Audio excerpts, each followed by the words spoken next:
Il n'y a pas de son. Ou bien c'est pas encore commencé. Hello, good afternoon, good morning, good evening, everybody, wherever you are. Just 1 minute.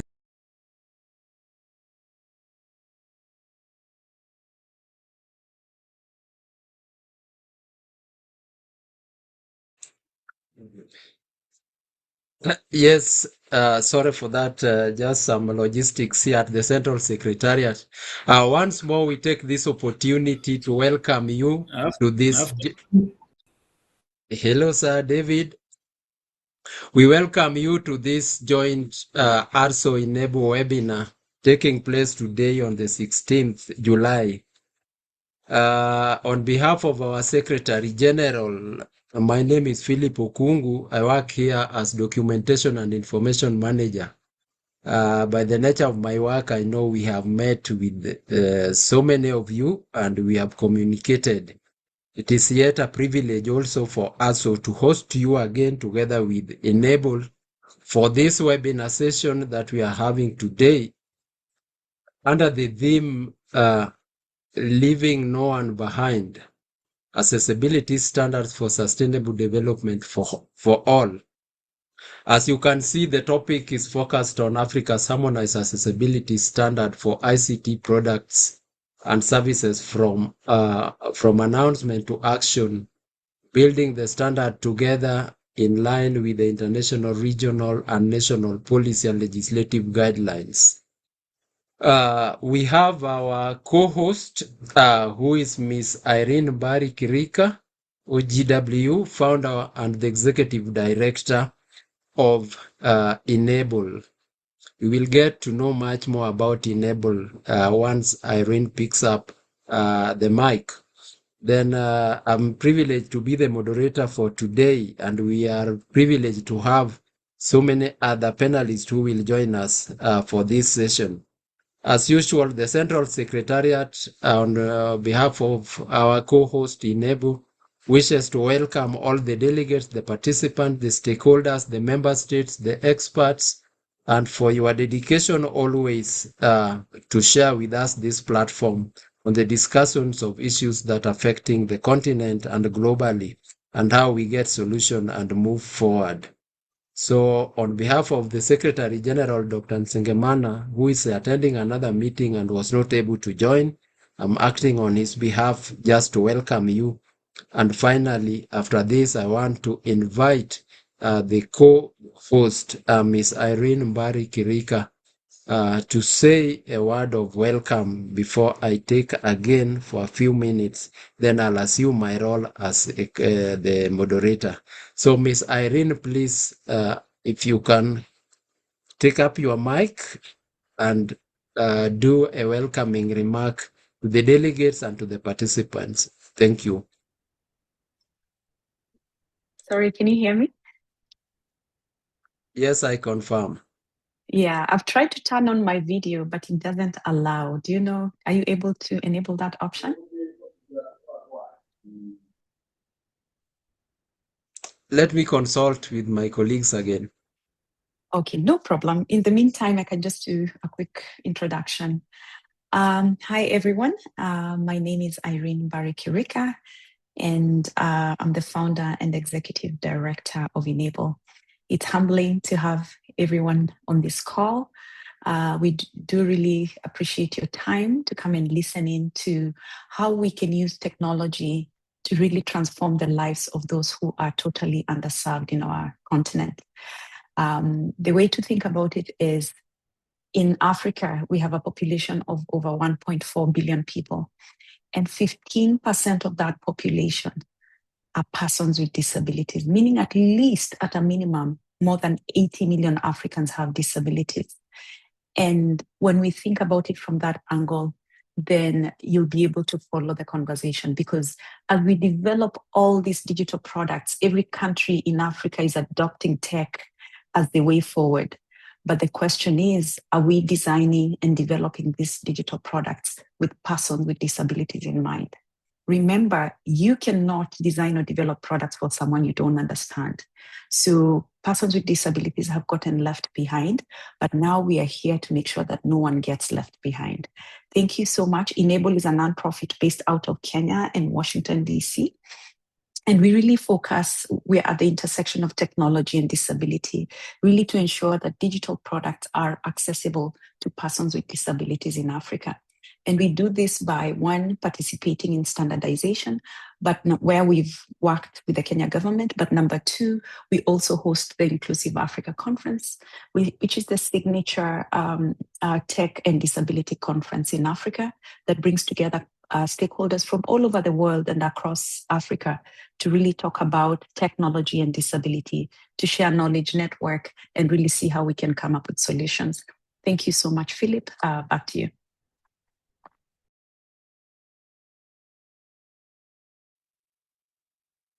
Thank you so much, Irene, for that introduction. And already you have set the pace.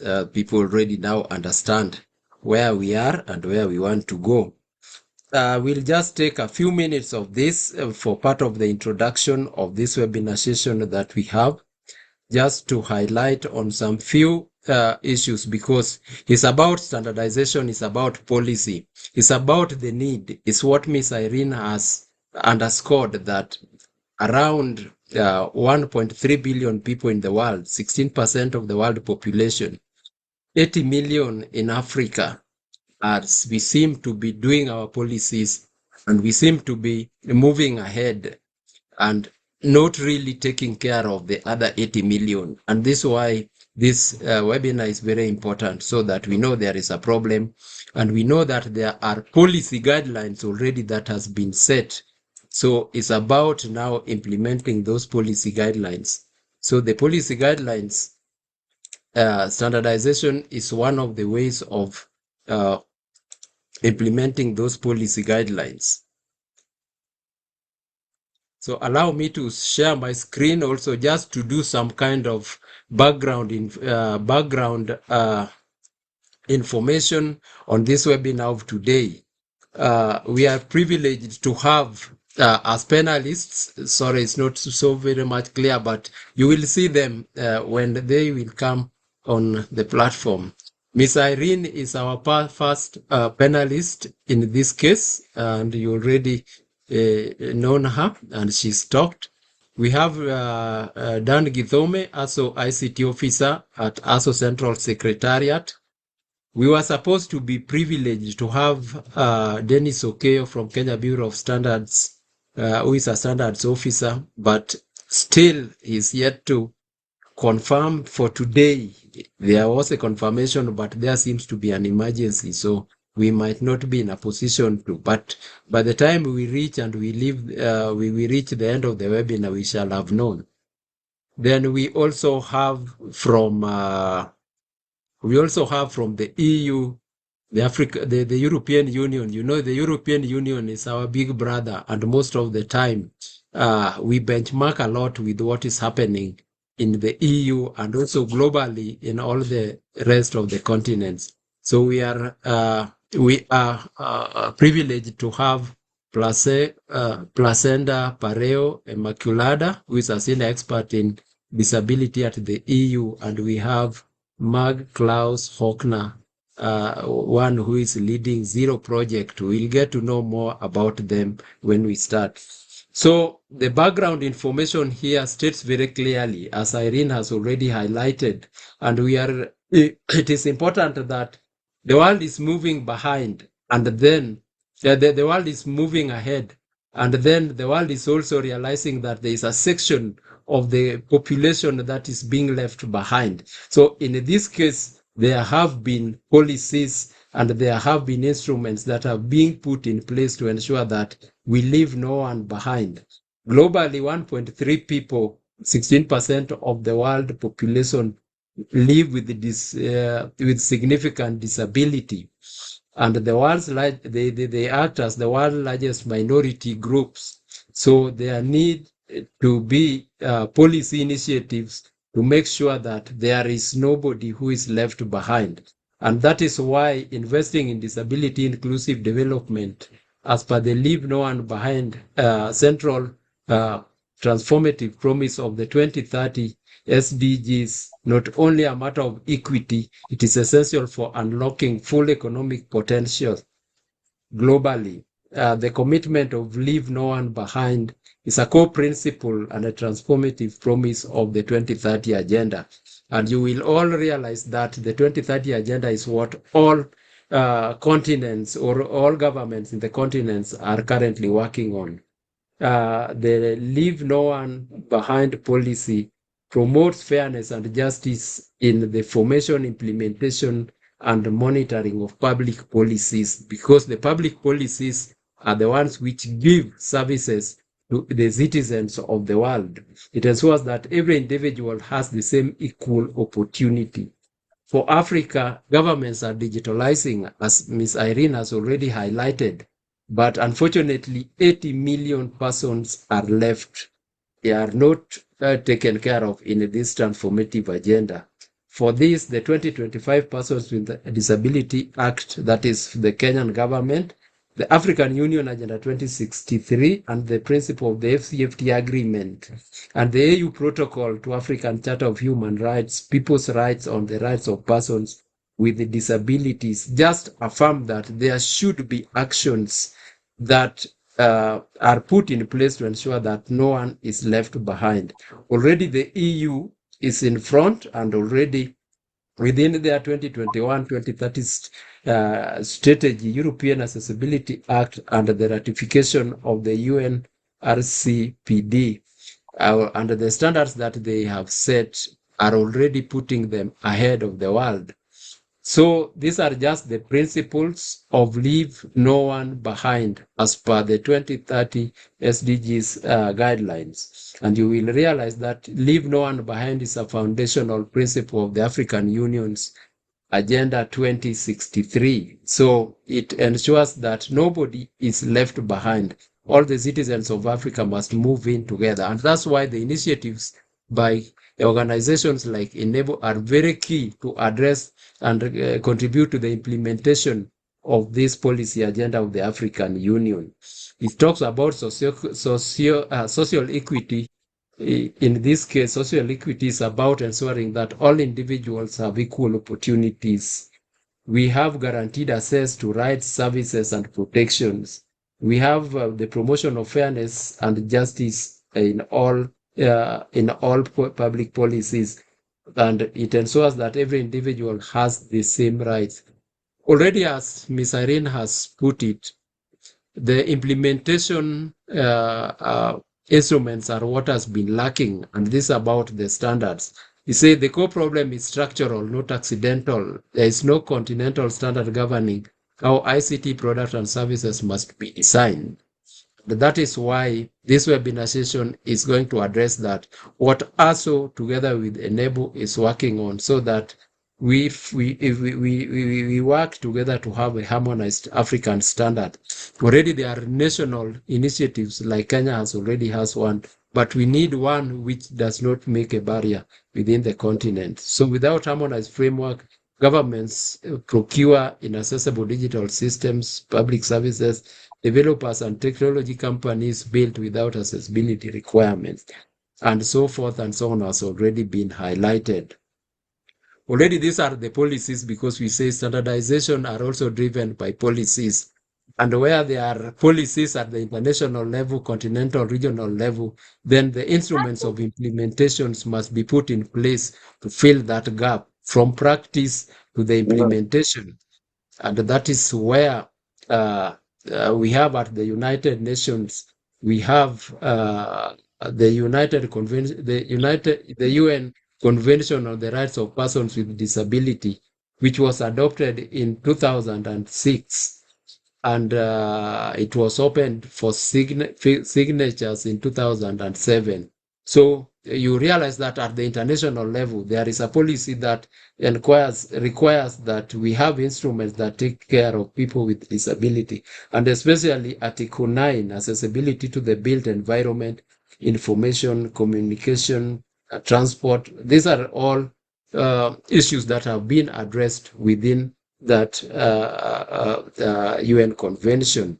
The core requirements of Article 9 is about the physical environment, ensuring access to buildings, road transport, schools, housing, medical facilities, and workplaces. These ones, as we know, are issues which affect people with disability. Information and communication, guaranteeing access to information, emergency services, digital technologies, and public services, ensuring that if government digitalizes their programs and platforms, are we taken care of as disabled people? That is what this policy now is requiring. The European Union, as I say, is our big brother and is gone ahead. We benchmark and we learn a lot from them. The EU Strategy for Rights of Persons with Disability 2021 to 2030 is already in action. The Directive on Web Accessibility, the European Accessibility Act, the Digital Single Market Strategy. So the strategy generally on the right side indicates what it aims at. It's a renewed commitment, a barrier-free Europe. And that is what we want to see also happening in other continents, including Africa.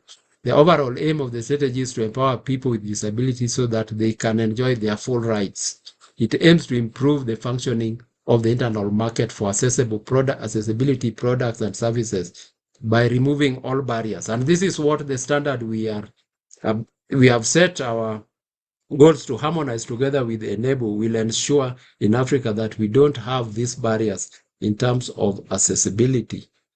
For the African Union also, we have talked of the African Protocol to the African Charter on Human People's Rights on the rights of persons with disabilities. These are instruments that will guide the implementation of this standard, because already there is a protocol by our governments and leadership that we must do something to address the situation, and all stakeholders in whichever field they are must act. So ARSO and inABLE, in terms of standardization and the role of standards, are doing the African Accessibility Standard. And the Kenya, in this case, for example, set the 2025 Persons with the Disability Act, and Kenya now developed a standard in the process to implement this act. So this is what we have in the continent, what we have in Africa. And just like the Kenyan Act, I know so many other African countries have the same. In terms of standardization, we realize that the EU disability standards already, EU has done a lot. The standards are primarily driven by the UN Convention on the Rights of Persons and also by the legislations that the EU has put in place. And the standards are the standards are just to make sure that these legislations and policies are fulfilled. The standard set mandatory requirements for product, services, and digital accessibility, just like any other standard. And this is what we want to learn from our big brother today, the EU, is the issue of adopt a design for all approach. When applied across member states, the standards also improve the functioning of the internal market. And generally, that is what harmonized African standards are supposed to be doing. So what we are doing with inABLE is supposed to be directing us on that. So on the right side, you will see how the EU, based on these legislations, have come up with different standards to ensure that the UN Convention on the Rights of Persons and the EU legislations are implemented in terms of the products, in terms of services, in terms of accessibility. And at the same time, this is what Africa is now looking forward to also achieve.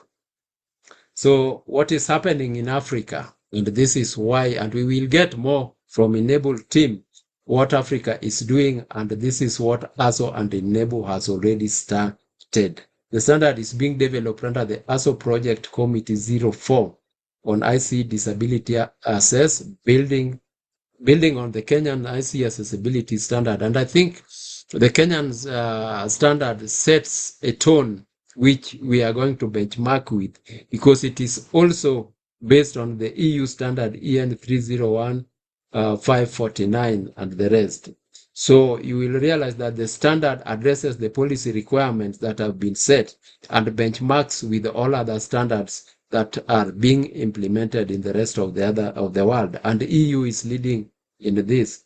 And as Irene has also talked about, the Inclusive African Conference where the idea was sold to the government leadership, the African leadership, and it is already being now has received a positive welcome. And I think what is remaining is for us to move ahead, and we are already started. We are on the way. The standard will establish a unified framework for the design, development, and procurement of accessible ICT, accessible digital platforms, website, mobile applications, AI as an assistive device, digital public service delivery, and private sector compliance requirements. So this is what this standard is aiming to do at the end of the day. We talked of the Kenyan ICT, and this standard sets the tone mostly for the African countries, and we are going to benchmark with it. It is benchmarked to the EU standards. So at the end of the day, when we come with the African standards, you will realize that we have a standard that addresses the disability issues like in the rest of the world, and also just taking care of our interests and priorities in Africa. The Kenya standard is in two parts. Part one lists the rules, the requirements, and part two covers how to test and prove that digital products follow these rules and performance. Don't want to talk much about inABLE. Irene will do that. But for our viewers, this is inABLE for you. And you can see it is not, because they say pictures say it all in 1,000 words. And you will see, seriously, inABLE is in the business of ensuring that the people with disability, just as its vision, mission, and objectives are implementing this. The objectives of the webinar has already been highlighted. We want to deepen our understanding, open the door for National Bureau of Standard Governments. We want to transfer lessons.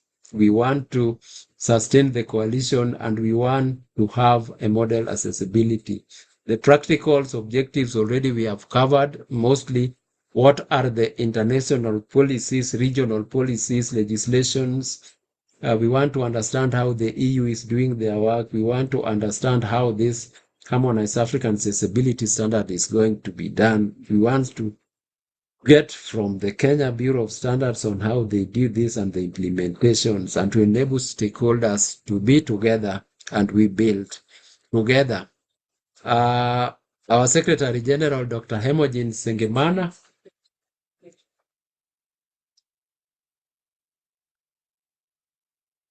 Hello. We have the Secretary General, Dr. Hermogen Sengemana, and then after that we have the founder, Irene Mbari Kirika, and myself, Philip Okungu, who has been doing the moderation work. So at this stage now, I want to leave it over to the plenary session so that the plenary can be guided now by our panelists as they do the presentations and as we interact.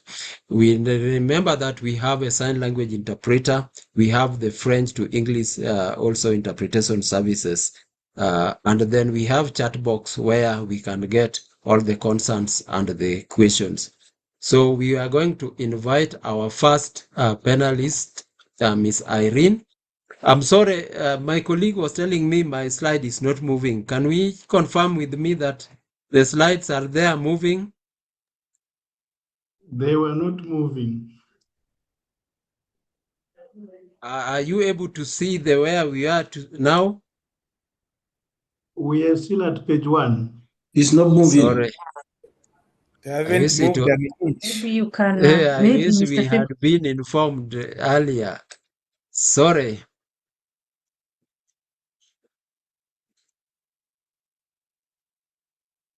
Just 1 minute.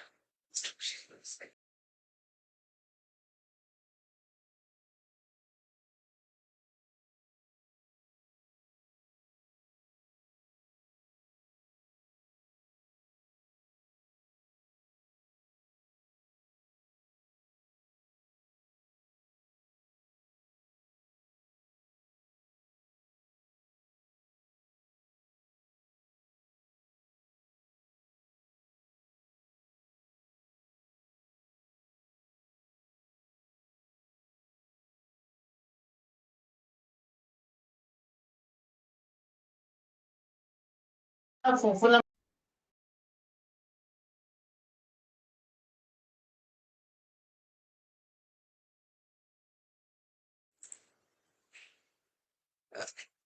apologies for that.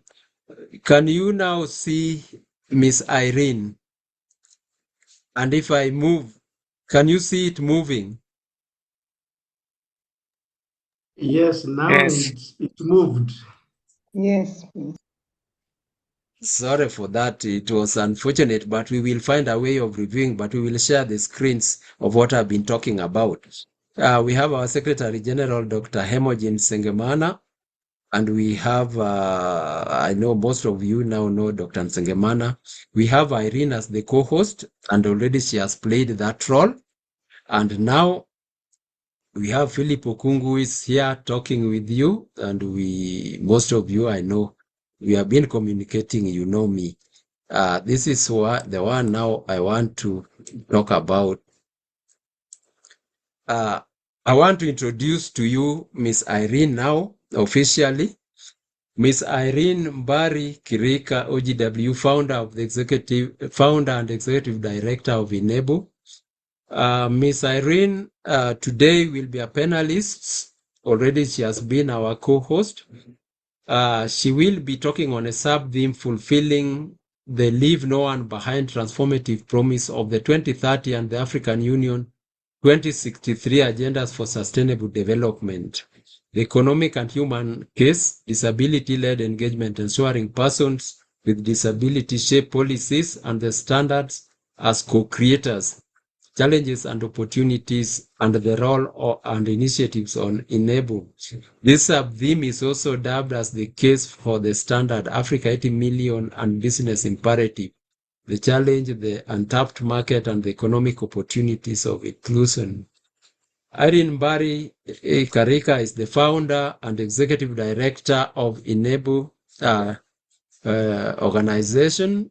She is recognized as dynamic, global, strategic leader and executive level innovator who has created technology-powered special educational environments for positively affect the lives of blind, visually impaired, and multi-disability youths in Africa.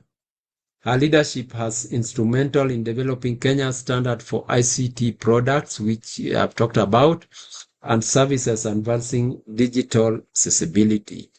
Her recent venture, Technoprise Global, is an innovative, inclusive, and people-first digital agency. Technoprise employs persons with disabilities who participate in user experience research and provide digital accessibility services to companies and organizations around the world. Irene is also a prominent speaker and the organizer of the annual Inclusive Africa Conference, which champions disability and digital inclusion across the continent. Irene holds a Global Master of Arts in International Affairs from Fletcher School, Tufts University, and serves as the board chair of G3ICT, the Global Initiatives for Inclusive ICTs. In recognition of her exceptional contributions, she was awarded the Order of the Grand Warrior of Kenya by the Kenya government in 2016. That is Irene Mbari Kirika, our first panelist. And up to that, now I want to leave the stage for Miss Irene to take over the screen and do the presentation and engage us. Irene, thank you. About 15-20 minutes. Thank you. Fantastic. Thank you so much, Philip, for the intro. It was a bit long, but I do appreciate. Anyway, thank you for having everyone here. As I start off, I'd like to share the stage with Julius on my team, I think is here. So we'll be presenting together.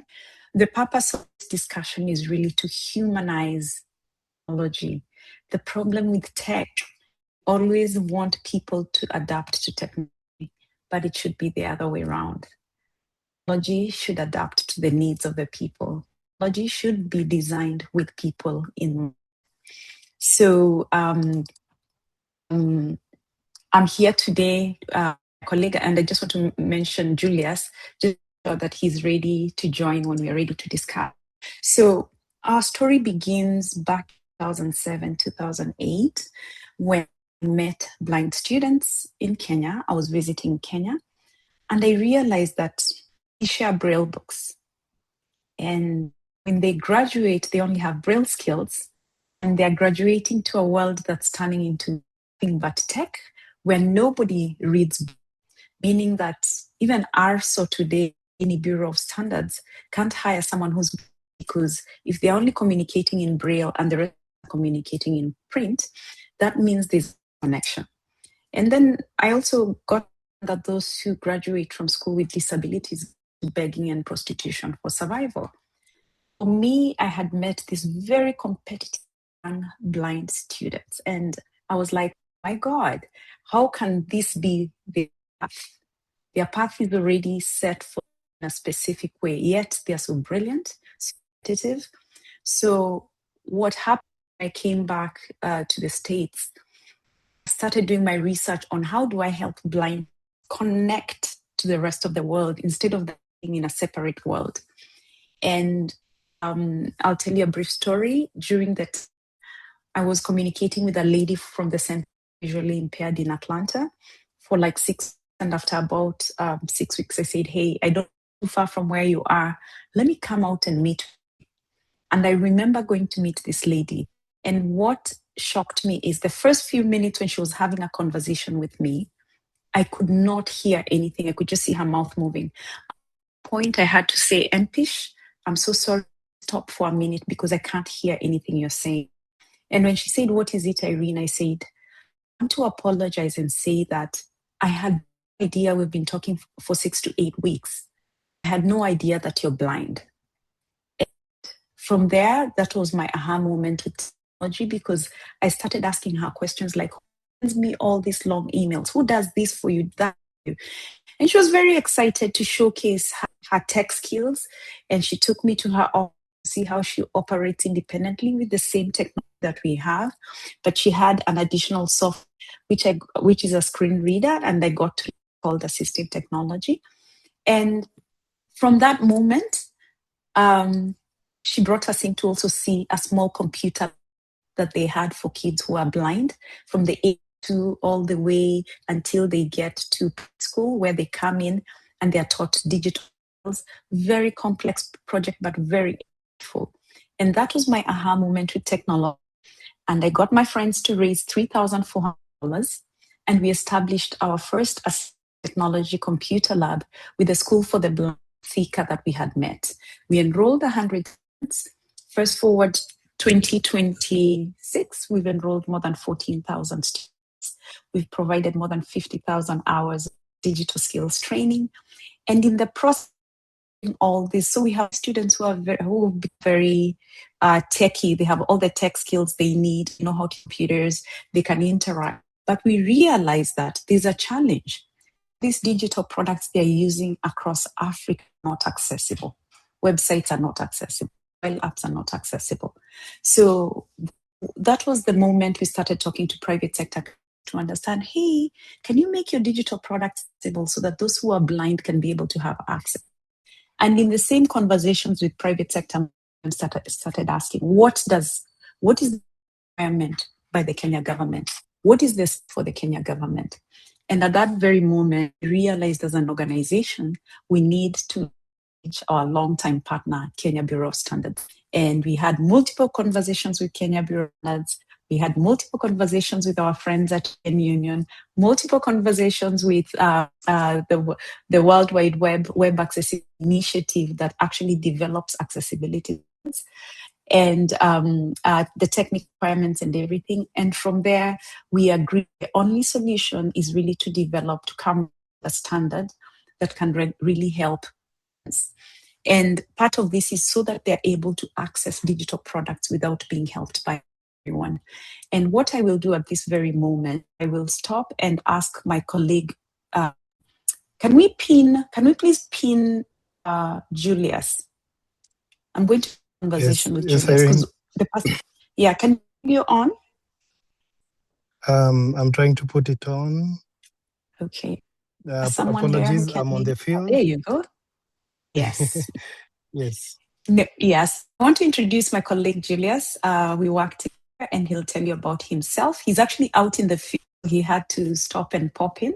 So can you please introduce yourself, tell us your story, and let's talk about some of the issues that you experience in digital accessibility. Go ahead, Julius. Thank you, Irene.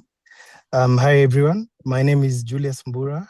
I'm in the Department for Advocacy and Legal at inABLE. Happy to be with you here today to talk about digital accessibility. My story starts with inABLE, actually. I'm a beneficiary of the Computer Assistive Technology program back in Schools for the Blind.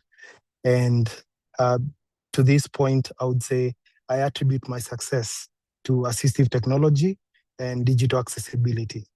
The challenges I've gone through is because of platforms and information not being accessible. And in this digital era, you can imagine how marginalized persons with disabilities can be. For example, when I was in university, I was doing an undergraduate degree for law, and I remember I had to graduate 1 year later, just because I had to do my exams in Braille.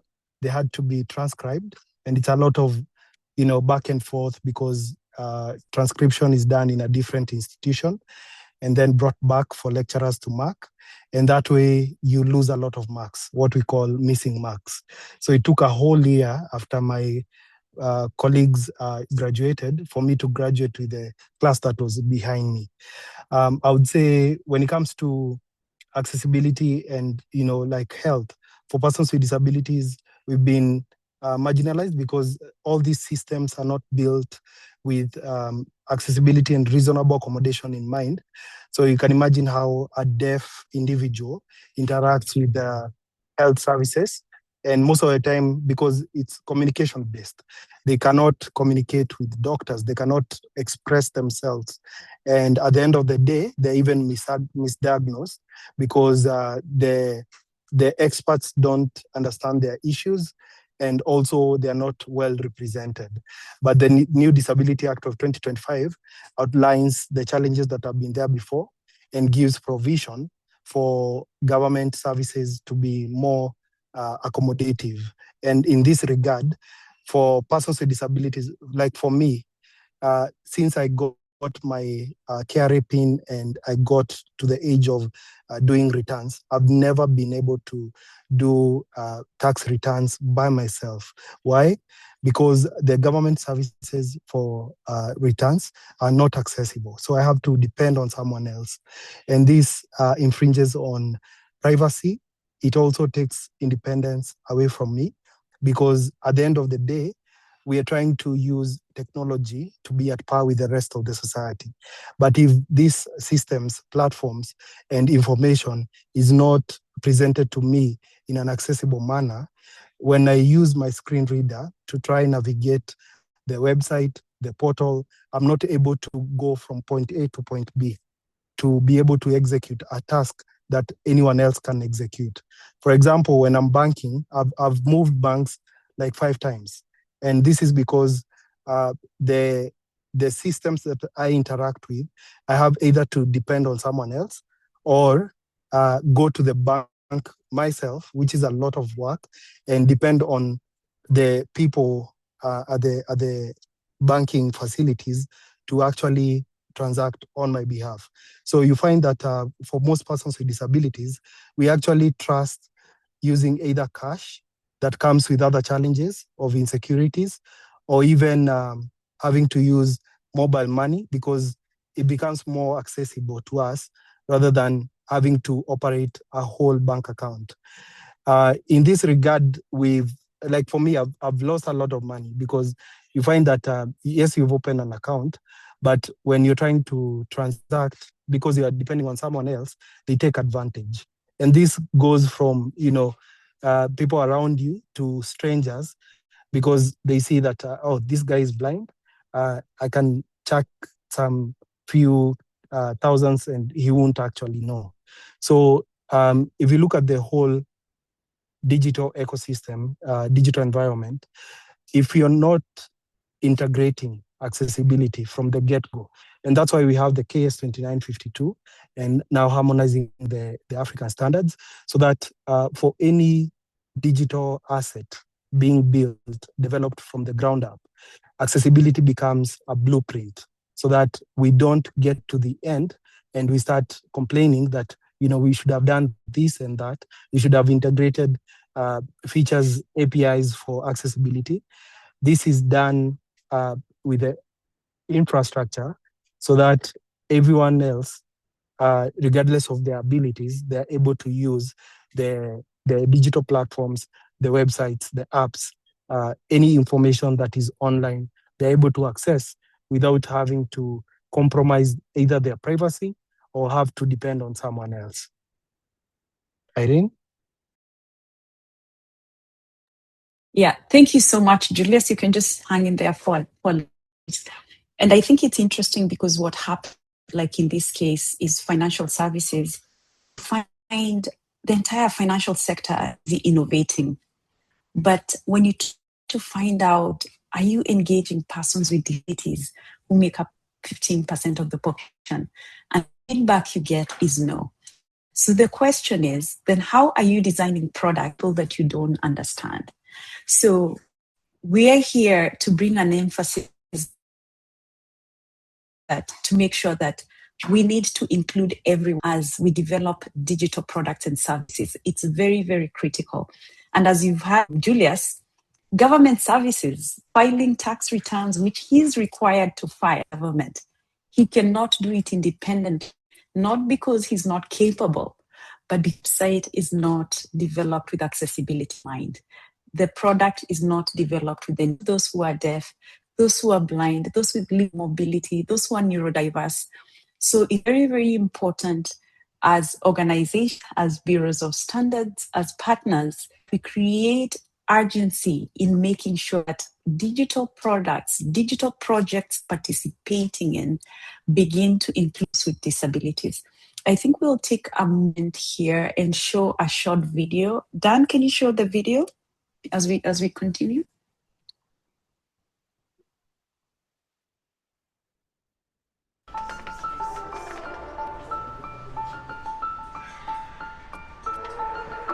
Hi Julius, how are you? Hi Josie, I'm good. How are you? Good, good. Here's the menu. Actually, I think I'll have the usual. Okay, Yeah. no worries. Okay, thank you very much. Compliments to the chef. Nice. Now I want to pay. Can I take it away? Yes, please. Here's your PDQ. Yeah. Thank you. Wait, Josie, Yes? why isn't this the PDQ I'm used to? Oh, it's a new one. Let me help you. Oh, really? Yes. Okay, well, it doesn't have buttons, so how do I put my pin? I can put it for you. Really? Yes. I can't differentiate. This is your credit card, this is your ID, and the last one is your debit card. Use debit. So I have to give you my pin? Yes. Oh, What's your PIN? okay. It's 0420.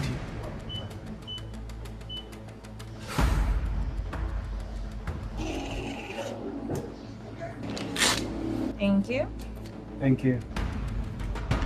I can't believe I have to change my PIN again. Now a stranger has my private details. As much as these innovations are beautiful, if they are not built with accessibility in mind, they create problems.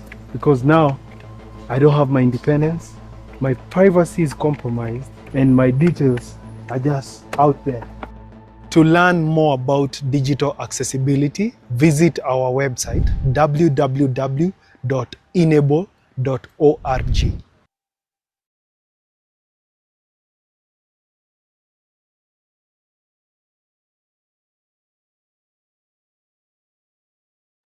Unmute. Madam. Yes, thank you so much. You've unpinned Davis, yes, so that Davis on the screen. That's okay. That you unpin, I'm getting distracted. I don't know where you're pinned. Yeah. Anyway, so maybe you can put Julius back there. That's okay. So that short video was just to show you the way there are all these amazing innovations we're coming across, developing across the continent to be able to deliver products and services to Africans. But the reality is some of these innovations are leaving people with abilities behind. And in this case, Julius, who's blind, has to share his PIN number to be able to pay for our. So, but if this product is designed with Julius and others with disabilities in mind, the solution is likely different. So that's why we are here. So the question we need to ask ourselves is, Africa is racing into a digital future. Every country, every organization, both private, NGO, governments, all we are talking about is digital solutions. And there are amazing solutions that are literally connecting us as Africans. But the question is, how do we ensure we don't leave out 50% of Africans with disabilities? I have to remember, most of our African disabilities also live in rural areas where they don't have high bandwidth. Some of them are actually illiterate. So as we develop these products, what are we doing to make sure we're more inclusive? How do we make sure, currently really promoting a massive digital economy in Africa? Every government is talking about it. But how do we make sure that every African has a fair chance to participate and lock out some Africans with disabilities? So that's why we are here today. And the whole point I say is we have to humanize technology. We don't need to think as technology as the absolute solution. Really, it's bring human beings first to the conversation and then the solutions next. Now, what we need to figure out is how do we ensure that the digital products and services that are developed across the continent are accessible and they include those disabilities? How do we make sure the money mobile applications that are being developed in the continent with disabilities don't have to share their passwords for someone to transfer money for them? How do we ensure that the education that's being provided across the continent, if it's digitized, it's accessible to all students, all African students? How do we ensure that if we are working on healthcare solutions that we are coming up with are inclusive to all Africans? And we ensure that all financial services, all government services are inclusive. Health services, healthcare records are inclusive. What you find is that most of these services are actually very private. But because they're not accessible, persons with disabilities are denied the privacy they have. They are denied independence they deserve because they can operate independently, simply because we're not considering needs and we're not developing all these digital products with accessibility in mind. So after we wrapped developing the Kenya standard with Kenya Bureau of Standards, we had a really lengthy conversation. Kenya Bureau of Standards said this can actually be used across Africa because we said 15% of the African population, more than 80 million people, live with disabilities. What do we do to ensure that as tech is thriving in Africa, that most of these products we're developing are accessible? That we came up with the idea of how do we scale this standard across the continent? Because the Kenya standard follows the European Union standard. We have the advantage of looking at both standards, seeing what's going on. And recently, the European Union standard, which is used in 27 countries, has recently been updated, and I'm sure you'll be hearing more from Ima. So that's how we decided to come together with ARSO, Kenya Bureau of Standards, and other stakeholders to develop Africa's digital accessibility standard. So I will stop there, hoping that I've given you a reason of why the standard is important, and hoping that Julia set the stage of why you should make a commitment today for every African, for your brother, for your sister, for your friend, each one of us here knows someone in our community who has a disability. So what we do to make sure they're included, and we give them the independence and the dignity they deserve, participate in the digital economy like everybody else. So thank you so much, Philip. I want to hand it to you, and we can there. Thank you very much, Irene and the inABLE team. I think the conversation on the chat box tells it all. I've seen Ms. Susana Munyiri, the African Continental Free Trade Area Agreement Secretariat, and we are happy that these are our policy makers organizations are here and say the things we take for granted. When we have standards in place, we will ensure that the gadgets, the buildings, the environment, everything is built and developed in with the people with the disability in mind, so that we don't take it for granted that a phone that you have cannot also serve the people with the disability. So I think you have set the pace. We have already the policy guidance and instruments at the national level, at the continental level, at the international level, and we can see how Europe already has started. And we are very happy about what Kenya has done.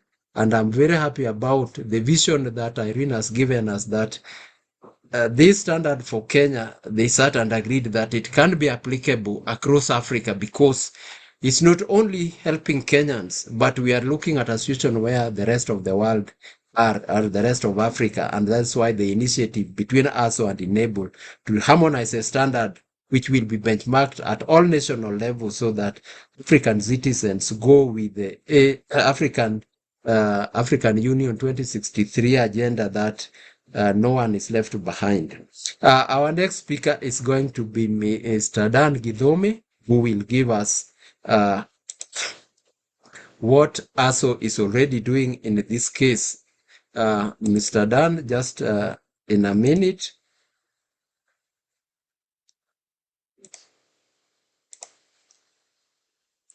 Allow me to share the screen again. In this case, are you able to see my screen?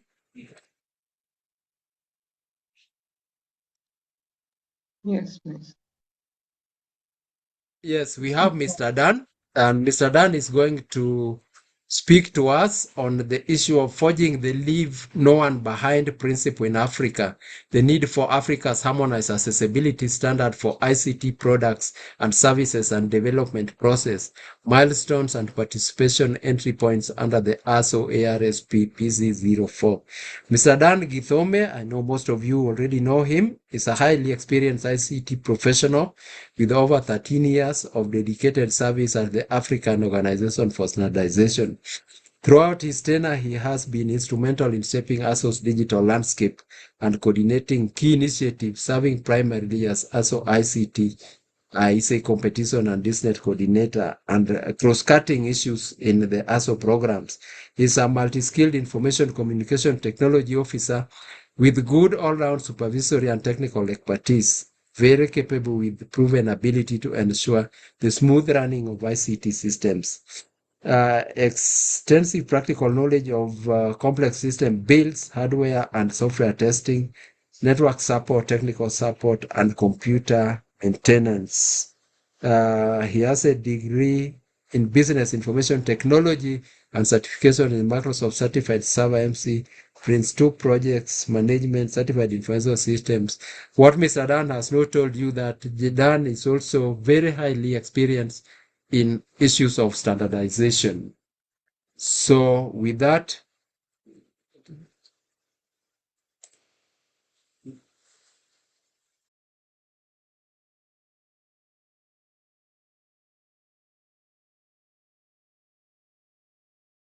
Thank you very much, Mr. Philip, for the welcome. My name is once again Dan Githome from the ARSO Central Secretariat. I'll be doing a short presentation, being that time may not be on our side to just engage on how we are forging the Leave No One Behind principle for Africa. If you look at our screens, you will see a transcription at the bottom. And this is to make sure that we are as inclusive as possible. And in this case, people are abled differently, and therefore that caters for people who are either not able to hear, we call them deaf. And with regards to the sign language that we have, these are people who are also not able to hear. So it caters both ways. We also have French and English translation, and therefore we are just trying to be as inclusive as possible. My presentation will delve into why we are doing this and how it is being done, the process, the participation entry points under TC46, which was previously PC04, on digital accessibility standards. What is ARSO? We are a standardization institution, a continental body mandated by the African Union, created by the African Union and UNECA in 1977. We are headquartered in Nairobi, Kenya, and our membership is 45 member bodies from AU member states. Our programs, we have standards harmonization, governed by the SHP 01, a document approved by our General Assembly with more than 100 technical committees running at the moment, and more than 2,500 African standards harmonized as at June 2026. When we talk about issues of conformity assessment, we are currently running the conformity assessment program called ARSO COCO at ARSO, where we have the ARSO mark being implemented, and with more than 250 products in Africa with the ARSO mark. We also have the eco label, sustainability. On sustainability, we also deal with some elements of accreditation, certification, and testing infrastructure. And this is a conformity assessment bodies department, which also work together with ARSO. We also have the ARM, which is a consumer committee. As stated, these are requirements for consumers in standard development, and also they feed into that. Once we do conformity assessment, consumer committee does its work, and standards are harmonized, we move to the documentation information system network, which is a network for continental standards information. And this is where this information is shared. We have members of this specific committee called ARSO DISNET from the libraries at the NSB level, and also desk officers and inquiry desk officers at the WTO. We also provide what we call trainings and technical assistance, and also involve youth in the standards development process. And this is capacity building through the Continental Essay Competition, which is currently in its 13th year of performance. Why do we need this standard? And I think it's really been communicated well in the video for Julius, informed by Madam Irene. I think it is important for us to leave no one behind. I wouldn't want to delve deeply into this because we've been able to understand why, without an ICT accessibility standard, we will not be able to bridge the inclusion gap that we have. And our economies are growing very fast, and the digital economy needs to be enabled. I would like to thank Kenyan government for implementing what we call the standard, and also enacting regulation, which is through policy, to enable the implementation of the standards. These are things that you will definitely hear from the next presenters who are coming in. We have a presenter from KEBS. We also have a presenter who will be presenting the EU, which is a better or developed system. We're talking about a fragmented market, and therefore we really need to understand and ensure that rules are not different and they are similar when they are crossing the border. So we have a mobile phone being developed in Rwanda, being usable in Kenya by not only the able people, but also what we call the disabled people within the African continent. And this will increase inclusivity.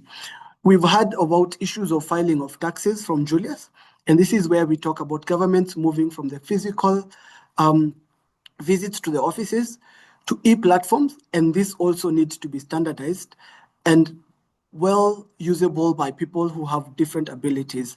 We also talk about issues of digital finances. You've seen the issue of the credit card and the debit cards, where Julius had to show, in some cases, just to explain the challenge that you might get.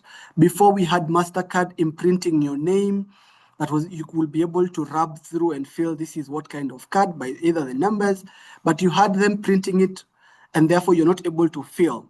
So MasterCard is, if you check on their web platforms, you'll actually find that they've developed different kinds of card. They have a different mark on the sides of the card for you to differentiate between a debit card, a credit card, all the different kinds of cards that you may have. And so in this case, when we engaged with inABLE, they were able to give us training with regards to disability, and we were able to fully understand this real barrier that we have that creates inconsistency with ICT products to ensure that everyone can be able to fully utilize them. And therefore, this standard that is being harmonized is very important. And so we move to the standard building stage, which follows the 6 steps of standards development at ARSO. When the standard was being proposed as a new work item proposal, it was submitted to the ARSO Central Secretariat, and a special project committee 04 was established, but this was merged into another established TC 46 on ICT. Currently, we have commitment and participation from 25 member states, and allow me to read this, since it's very important for us to recognize them for their commitment. We have Malawi, Kenya, Tanzania, Morocco, Ghana, Madagascar, Sudan, South Africa, Togo, Uganda, Zambia, Rwanda, Benin, Nigeria, Mauritius, Cote d'Ivoire, Ethiopia, Congo, Guinea-Bissau, Egypt, Burkina Faso, Burundi, DRC, Congo, Gambia, and Namibia. These are 25 member states fully participating in this committee to harmonize these standards. And therefore, at this moment, the TC46 is fully constituted, and the countries are committed, and therefore they have what we call national mirror committees to mirror the Continental Technical Committee. Currently, we have the working draft from the Kenyan standard that was harmonized in 2 parts. And therefore, we always look for consultation and engagement from disabled persons organizations, NSB, industry, and development partners to ensure that this standard is developed. At stage 3, as we are continuing to engage, we look forward to participation of everyone in the public reviews. As we move, we'll go to the technical committee. This will happen most probably next year at the committee level. Council approval is expected in 2028. And finally, adopted as an African standard for all member states. Our best reference definitely is the KS standard at the bottom of my screen. The milestones so far, we are thankful to inform you that Q1 and Q2 of 2026, we were able to get grant from GIZ and through inABLE. And therefore, we were able to inaugurate the first TC46 in May 2026. We are still progressing. And in this proposed standard KS 2952/2022 was proposed for harmonization as a baseline standard. We shall be finalizing with constitution of the working groups, which have already been done. And in July, we confirm the next meeting will be in relatively 2 weeks, where we will start the process, the full process of standards harmonization, key discussions, and we call upon you to engage. In August 2026, we shall also be having a session during the General Assembly for continental visibility and also adoption during the General Assembly, and this will be on Wednesday. I think it's Mr. Philip, I think this is on 24th or 25th, 26th, 27th of or 24th of August 2026. Check on our social media and our website for more information on the same. How do you get involved? We ask you, if you're not nominated to participate at the continental level, participate at the National Mirror Committee, engage your national standards body, follow up on the same. You can also contribute at the working group level. And in this case, we have working group 01. It's not PC 04 anymore. And this is what talks about digital accessibility standards. Contribute your technical expertise directly. We need you, both able and the ones who are experiencing the challenges of accessing these ICT devices. Once we go to public inquiry and comment, make sure you provide feedback, engage with us as we review and develop this standard. We are also looking forward to more partnerships so that we can be able to develop, do resource work, and we are also just engaging different partners to be able to ensure that the standard is fully implemented. And finally, we encourage DPOs and civil society to engage as observers as we develop this standard and also push for its adoption. Mr. Philip, thank you very much. That will be my presentation.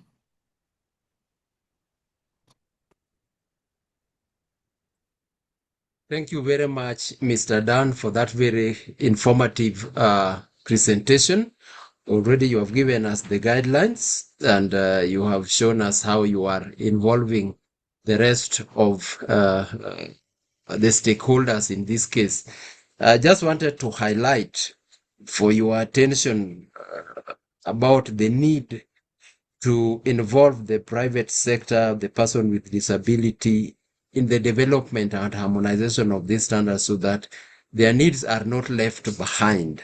Just tell us in 1 second how ARSO is making sure through the member states that already we know inABLE is in it and facilitating and driving the process, but how is ARSO going to make sure that this committee also has the room from the member states that the people who are the stakeholders in this regard are involved? Only in 1 minute, then we go to the second from the Kenya Bureau of Standards. Thank you. Thank you very much, Mr. Philip, for the question. I would just like to inform that as we were calling upon in my last slide, we were calling upon different organization, observer status of disabled person organization, civil society can engage as observers at the ARSO level or even at the National MIRA Committee level. And therefore, we encourage people to participate in this activity. We have opened a call for registration, and this should be done maybe as we engage with the committee so that they can also feed in to the working group where they'll be participating as observer members who shall be giving insights as experts or even people experiencing challenges that we need to solve through the implementation and harmonization of the standard. So, Mr. Philip, we have called upon a private sector and people who have this specific disabled person organizations. We have different, what do you call it? In the continent, we call them umbrella bodies. We've called upon them. We'll be sending out emails for us to engage them effectively so that they can participate. It is important for us to do that. And also, moreover, we would like to thank inABLE. They have an inclusive conference, which was in Kenya, and we were able to fully engage and even launch the development of this standard. There was key interest in many organizations, looking forward to seeing how this can be implemented and how they can participate. So we call upon them to really nominate experts as observers to participate in this process. Thank you. Thank you so much, Mr. Dan, for highlighting that, and it's very key and it's very important. We are privileged also to have Mr. Dennis Okeo from the Kenya Bureau of Standards. Sorry, what we have, Mr. Dennis Okeo will present us this sub-theme from policy to practice, the implementation gap, transforming the 2025 Persons with Disability Act in Kenya into action through the Kenya National ICT Accessibility Standard, development and implementation lessons and the elements most relevant to continental deliberations. Sorry, we are not able to get in time the bio, but Mr. Okeo is well known and he will present us with the bio. By the time we'll be presenting this to the stakeholders and the participants, the bio will also be included. But this is the standard that we also highlighted in our introductory part and which is setting the pace, and Mr. Dan has said is the benchmark of the standard we are doing, as it is also benchmarked to the international standards. So, Mr. Okeo, if you are in, please kindly take over the mic and do share with us how Kenya is going about this as an example for other ARSO member states and African countries. Thank you, Mr. Okeo.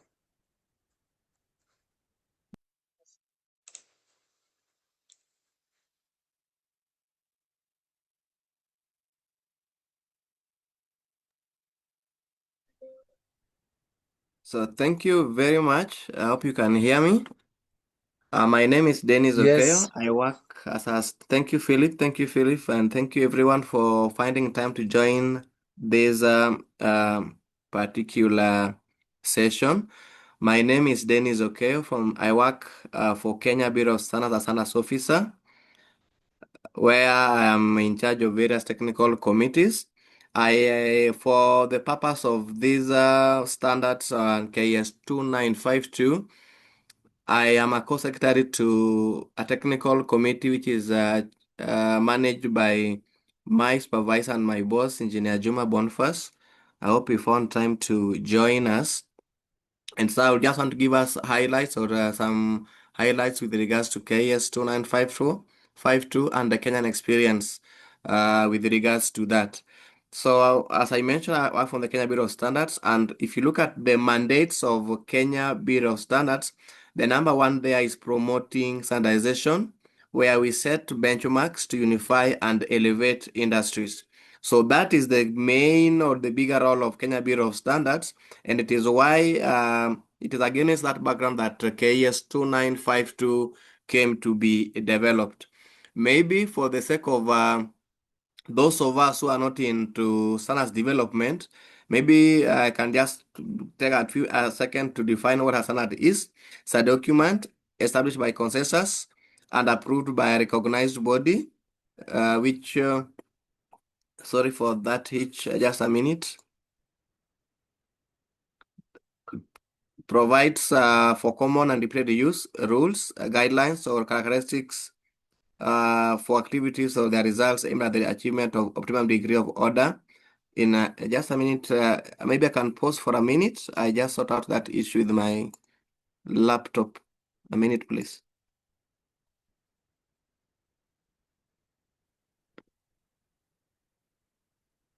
Visuals, animations. Remove that anything. Does that?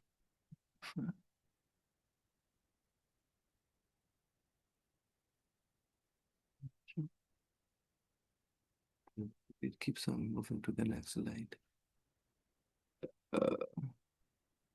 Okay, I'm back.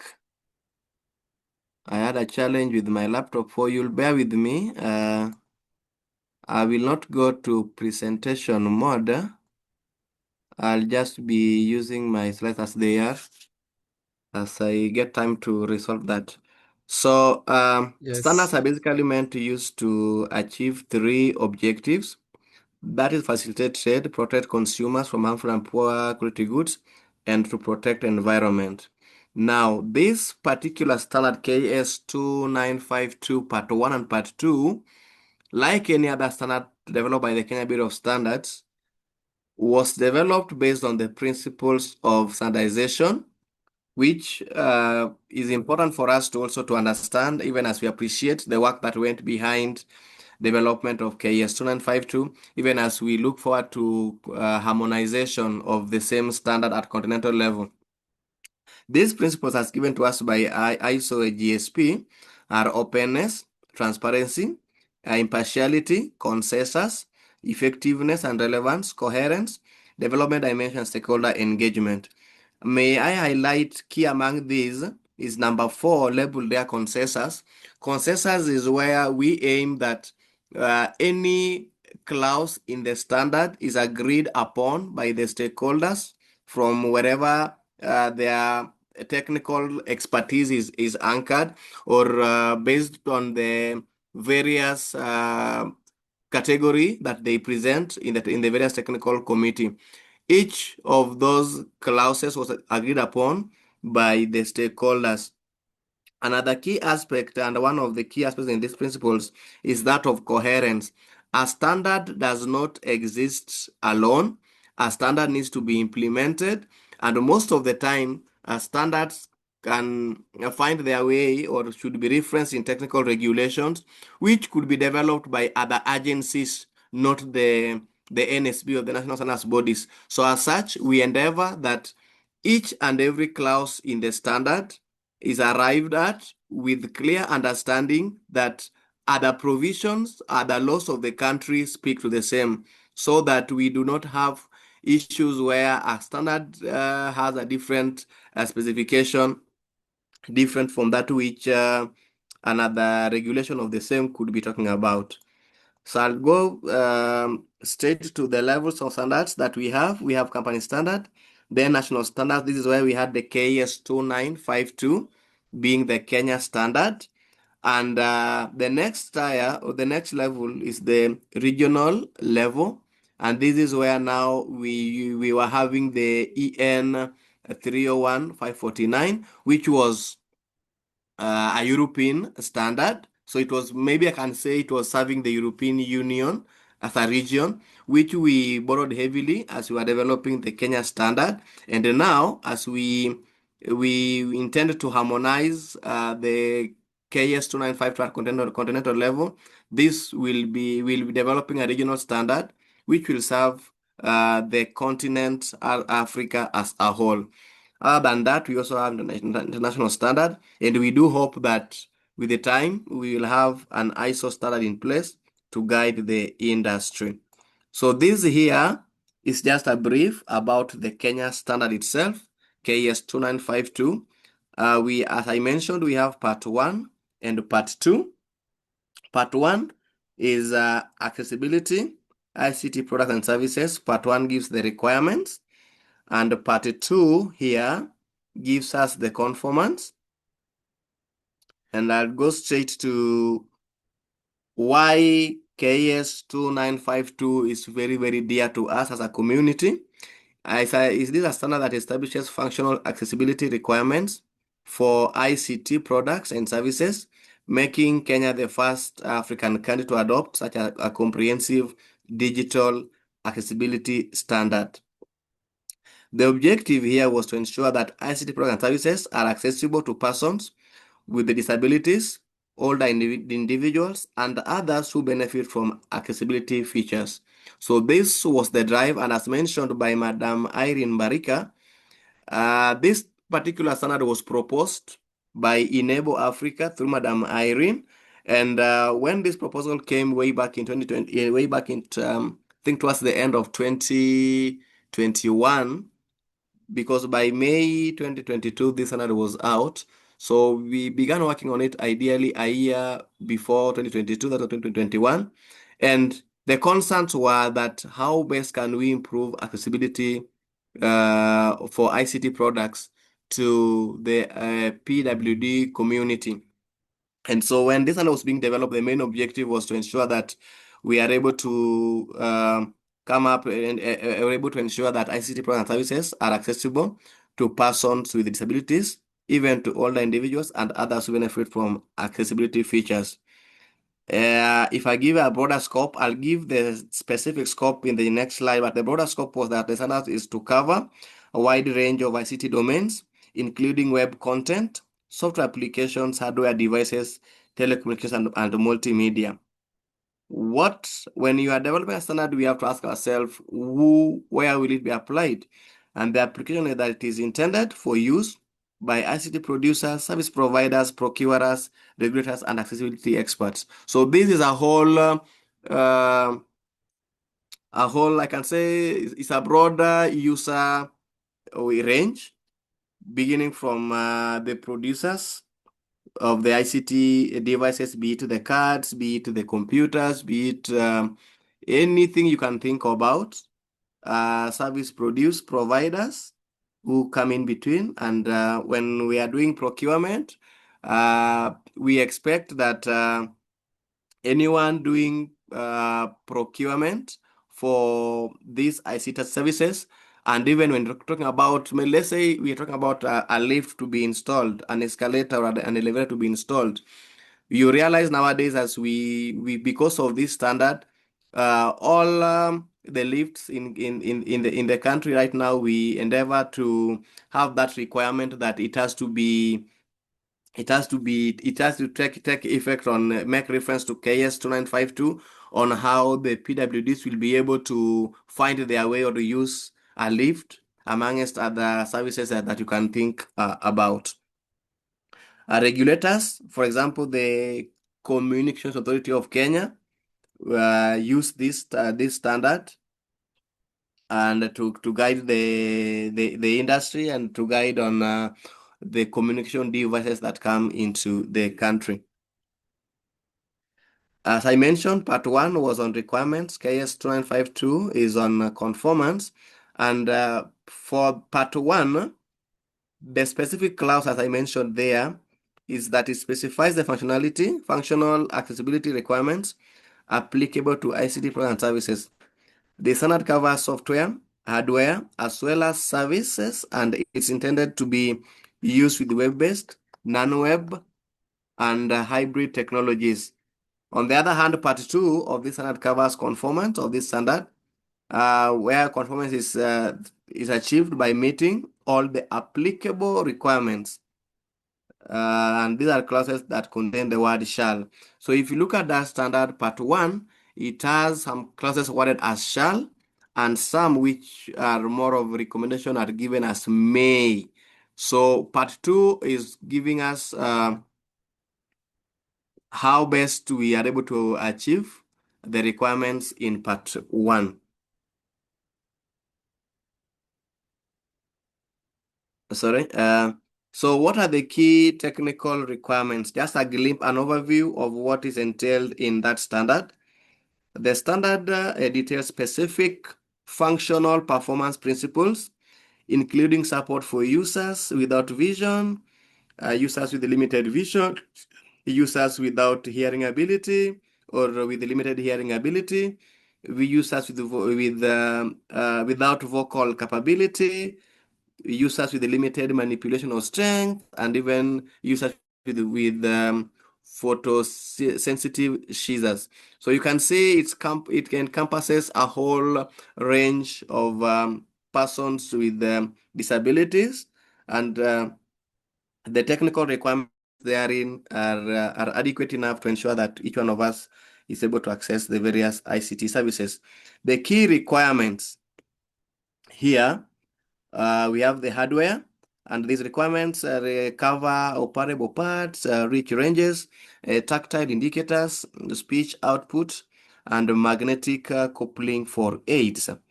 You look at the web content, we have also a requirement for that.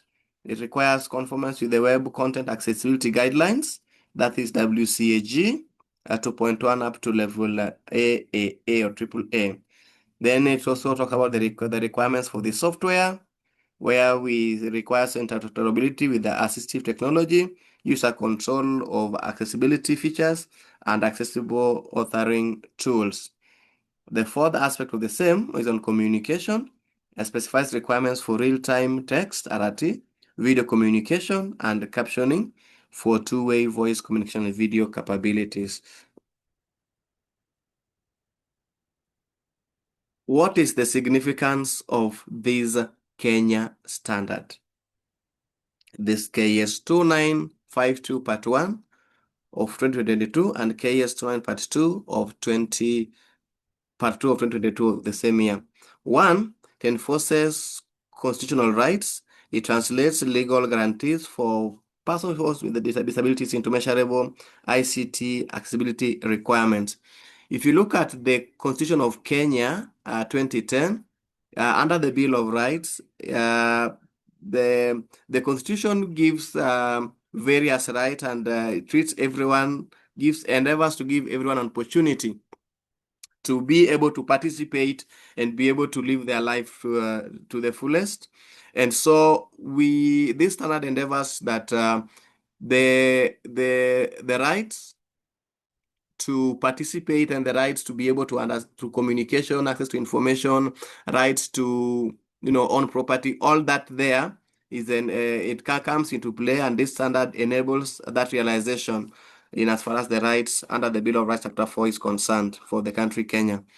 It also empowers millions, enables over 900,000 and above Kenyans who are enabled differently to independently access e-government, mobile banking, e-learning, and healthcare platforms.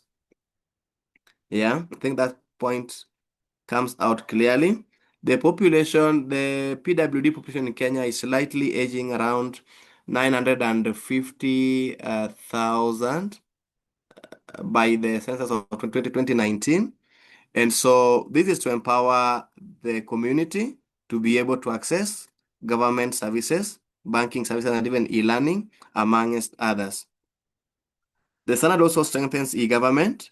It provides procurement criteria so that government websites, the government apps, and other apps, and among if you talk of e-citizen, Huduma centers, so that they are all be accessible to all of us, including the people with disabilities.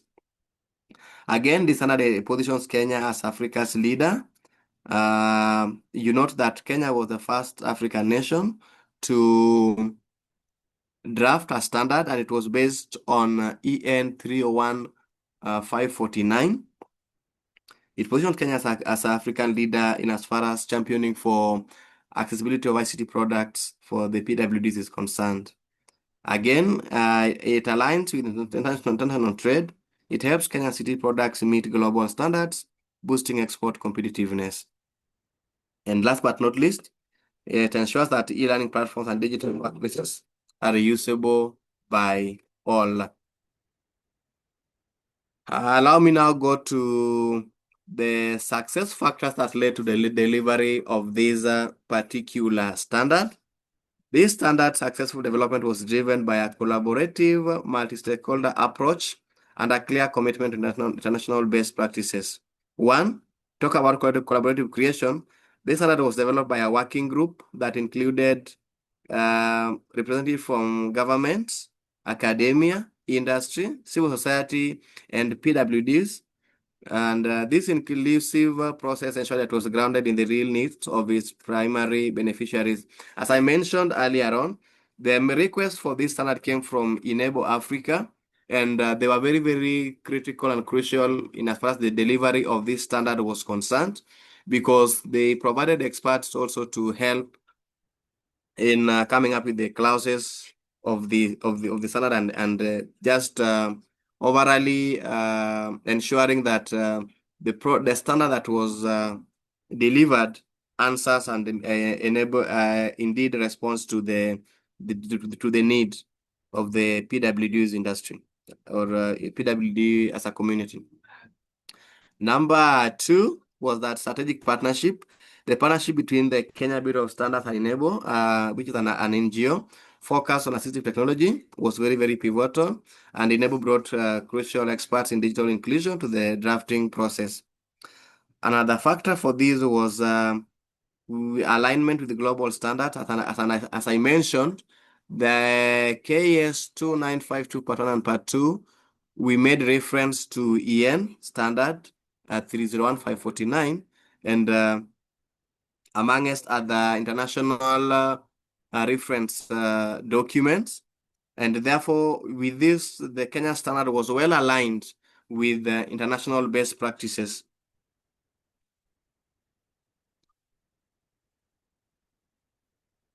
So allow me look at the challenges and the lessons that have come courtesy of that standard. Despite a strong foundation, the journey from policy to practice has revealed substantial hurdles. The challenges, though, offer vital lessons for Kenya and other countries. One of the key challenges that we have had as far as implementing KS 2952 Part 1 and Part 2 are concerned is the awareness gap. This is the primary barrier, and because limited awareness of accessibility standards and best practices among developers, business owners, and policymakers still thrive. Where we realize that many people are not yet aware that we have this standard in place, and we have been trying to bridge this gap through conducting workshops. And one such forum was the one held through inABLE Africa. That was, I think, around May, in the month of May, where we had our conference. And when we were in this conference, we disseminate and the standard, and we let the community and everyone in the government and the agencies know that this standard is there and it is championing for the welfare of all of us in as far as the ICT accessibility is concerned. But the gap is still there because many ICT professionals lack the technical skills to create accessible products, and digital accessibility is often treated as an afterthought rather than a foundational requirement. Yeah. And this is compounded by a misconception that about the capabilities of PWDs, which can hinder investment in inclusive design. So that awareness, lack of awareness or limited awareness is one key barrier and a challenge that we continue to thrive in 4 years into implementing the KS 2952 Part 1 and Part 2. Of course, I've mentioned we're trying to mitigate against this by conducting workshops and seminars where we inform or we relay the content of the standard and to bring that awareness. The number 2 challenge that we have had is that of the enforcement and compliance challenge. A significant gap exists between the existence of the standard and its enforcement. For example, according to 2022-2023 status report from the NCCPWD, that is the Kenya National Council for Persons with Disabilities, only 61 public institutions were compliant, while 308 were yet to adhere to the standard. That means the compliance level was slightly below 19.8%, which is a very, very wide gap. So even among the public institutions. So we ask ourselves, if the public institutions are not yet compliant, then it means a whole chunk of these other private institutions are far much behind. And therefore, there is need to bring everybody on board to ensure that we are all implementing this standard to the fullest. Maybe we can say that this low compliance rate is partially contributed to a lack of clear enforcement protocols from regulatory bodies like us, the Kenya Bureau of Standards, as well as the National Council for Persons with Disabilities, and even the Communications Authority of Kenya, CAK. So we still need to strengthen our collaboration between the various government agencies to ensure that we are able to effectively implement and help people partake of the provisions contained in the standard. But again, as we focus on that, it demonstrates that policy alone is not sufficient. Robust monitoring and enforcement mechanisms are essential if we are to realize the success from that standard. Over to my last slide. Another challenge that we have had is on resource and infrastructure constraints. And we are saying implementing accessibility requires dedicated resources, including funding for assistive technologies, accessible web development, and staff for training. Many organizations, particularly smaller ones, find it financially challenging. So this issue of resource still comes up whenever we have those kind of forums, and some of which will be very, with some of the things that we look at to be very, very basic in as far as accessibility of ICT services is for the person with disabilities. A number of organizations, especially the smaller ones, still find it financially a challenge. We also have infrastructure gaps. For example, unreliable electricity, poor internet connectivity in rural areas, especially rural Kenya. These severely limit the effectiveness of digital accessibility features. These constraints highlight the need for financial incentives, technical support, and investment in core infrastructure to complement the standard. So with that, ladies and gentlemen, that is the Kenyan experience with regards to how the KS 2952 came to be, how it was developed, the challenges that we have had so far in implementing it, and some of the strategies that we have in place to ensure that the standard answers to the question. And again, it is my joy that as we endeavor to expedite the harmonization of this standard at continental level, it will be able to address many issues, as was explained by Dan Kithomi of ARSO. So to that end, I submit. Back to you, Mr. Philip, and thank you.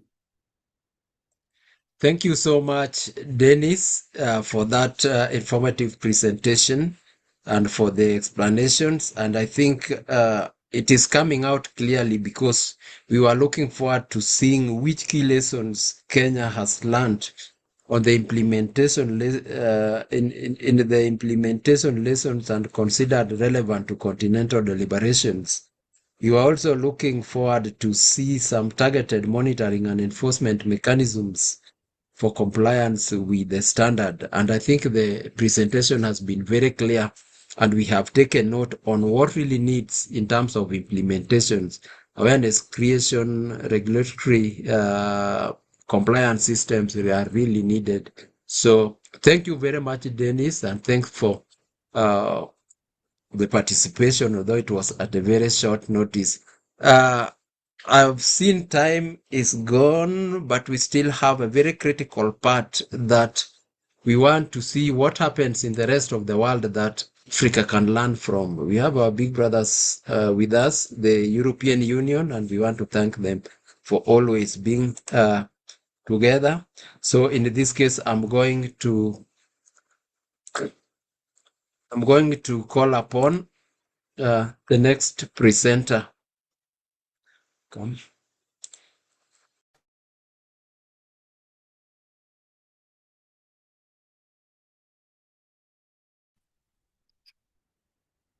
Hello?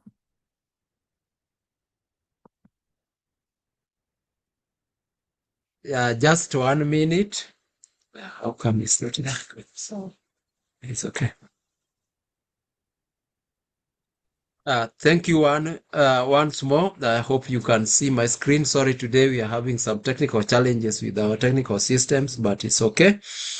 We have from the European Union 2 presenters today, or 2 panelists with us. That's going to address us on the issue of leveraging the principles of the UN Convention on the Rights of Persons with Disabilities, ending discrimination, exclusion, and reducing the inequalities and vulnerabilities through the EU legislative and standardization initiatives. Example of EN 301-549 implementation legislations like the European Accessibility Act, the 2021-2030 EU Disability Strategy. Philip, you still have Dennis's. Yep. Oh. You, Sorry for that. yes.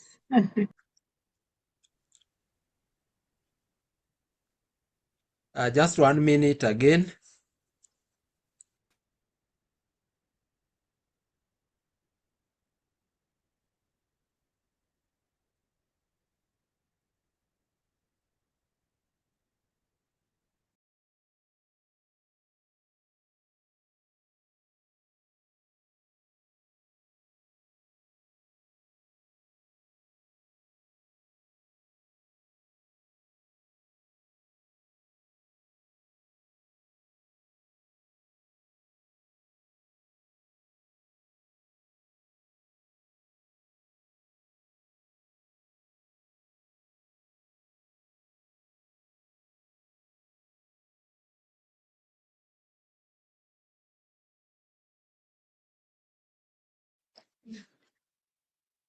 My apologies. Are we there now?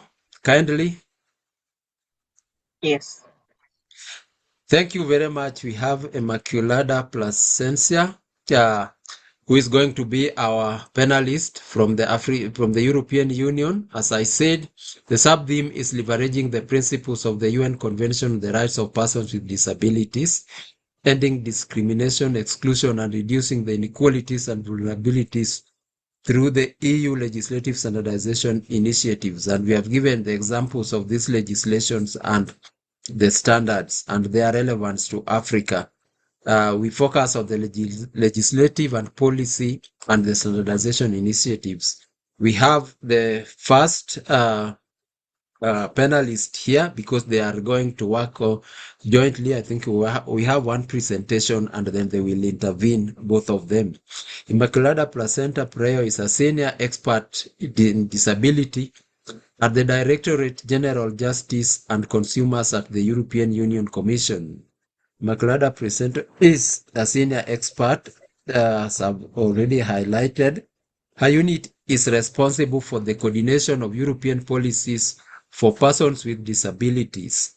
She works on the European Disability Policy since 2006, currently focusing on European Disability Strategy 2021 to 2030 and the EU implementation of the UNCRPD in the EU. Her work in the E-Inclusion Unit on the Directorate General for Information Society and Media addressed accessibility policy. She also contributed to disability-related anti-discrimination legislation and was responsible for the European Academic Network of Experts. She led a preparation of European Accessibility Act, which we have highlighted.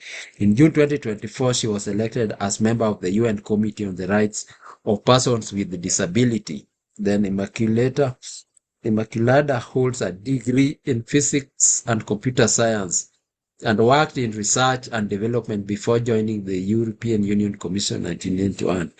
She has worked on research programs addressing accessibility as well as assertive technologies and was deputy head of unit for various disability-related units in the Commission. On the same note, allow me also to introduce Mark Klaus Hockner, who is Managing Director of the Shaft Dublin, the HG, and of VDEBIS GmbH and Assess Austria, its accessibility consulting arm. He's a leading voice in digital accessibility standardization, serving as an expert member of the ISO ICJTC, the CS42, the Senelec ETC Joint Working Group of Accessibility, and the ITU Roster Accessibility Experts. Both these are international standardization organizations. He represents Austria as Accessible EU National Expert and sits on the European Commission's informal expert group on the European Accessibility Act, where he works directly on the implementation of the EAA and its core technical standard, EN 301549. His work bridges international standard development, EU policy implementation, and practical accessibility consulting for public-private sector organizations. He holds CPA and CWA certifications and co-founded the Certified Web Accessibility Experts program in 2016. He's a member of the AAAP Organizational Development Committee, a Zero Project Ambassador, co-founder of Web Accessibility Certification Austria, and a court-certified accessibility expert, as highlighted in Austria. I think we have great minds here also to benchmark from what is happening at the EU level, bridging policy and standardization for the persons with disability, and a lot to learn from. I opened the field for them for about the next engagement of 30 minutes. I know we will go overboard a little bit, but I think it is worth it because we are learning a lot from this. So I hand over to the EU team. Thank you and welcome. Okay, Philippe, thank you very much for handing us over the floor to share with you what we have been doing at European level. I have had the privilege to listen to all the presenters before me, and I cannot start otherwise than thanking and congratulating all of you for all the excellent work. I see the huge progress that has happened in the last years and the opportunities that these efforts that you are putting in this work will bring for the inclusion, including the digital inclusion of persons with disabilities. Really, thank you, and congratulations. Now, I will now focus on what we are doing at European level, and I plan to give you a little bit of a background first, and then focus on the European Accessibility Act, the standards, and finish with some references to other initiatives to support the implementation of EU accessibility legislation. Of course, I would like to say that we have gone through a similar process. I mean, when I started working back in this area in 1991, focusing on assistive technology, I saw the gaps that were existing with mainstream technologies, problems of interoperability, insufficient functionality for being able to work with digital technologies, and started focusing on standards and on accessibility of mainstream products. We didn't invent this. To be honest, the first thing we do is looking around and see who was more advanced than us and who was doing work. And I want to pay also tribute to organizations that really helped us. And we learned a lot from them. One was the US Access Board, and the other one is with, at the time, David Capozzi. Now is Shavin is leading the director, but also in W3C way, the Web Accessibility Initiative with Judy Brewer and afterwards Shadia Buzara. I think that by joining forces, we've managed really to advance. And this is why we're here also to share with you our not only our successes, but also our difficulties and failures in order to support each other's advances. The research that we were doing in these areas was really getting a push when the Union became a party to the UN Convention on the Rights of Persons with Disabilities, because the convention contains specific obligations on accessibility, digital accessibility, and assistive technologies, and also because it clarified also some of the concepts. And the obligations for state parties. Accessibility at this European level is considered a wide concept that includes not only the removal of barriers or the identification and elimination of barriers, but also the prevention of barriers. I would like to highlight this element that is not explicit in the CRPD, but I think is essential to advance. And indeed, those barriers that that are posing a problem for persons with disabilities to participate in society and to use products, services, and infrastructures. I would like to highlight that the concept of accessibility is to be used in a rights-based approach. The convention sets obligations to have access on equal basis with others for persons with disabilities.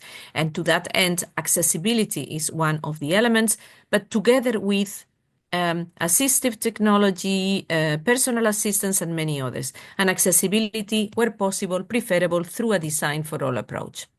Now, let me say that at European level, before even the convention, there was a legislation related before the Union became a party to the convention or the convention existed, there were some preliminary elements related to disability and accessibility in, for example, in telecommunication legislation, in the audiovisual media related legislation, in EU funds, and in some other. But after the convention, we had a real big push because there were two targeted directives, the Web Accessibility Directive that puts obligations in the public sectors for the web only, and the European Accessibility Act that contains very wide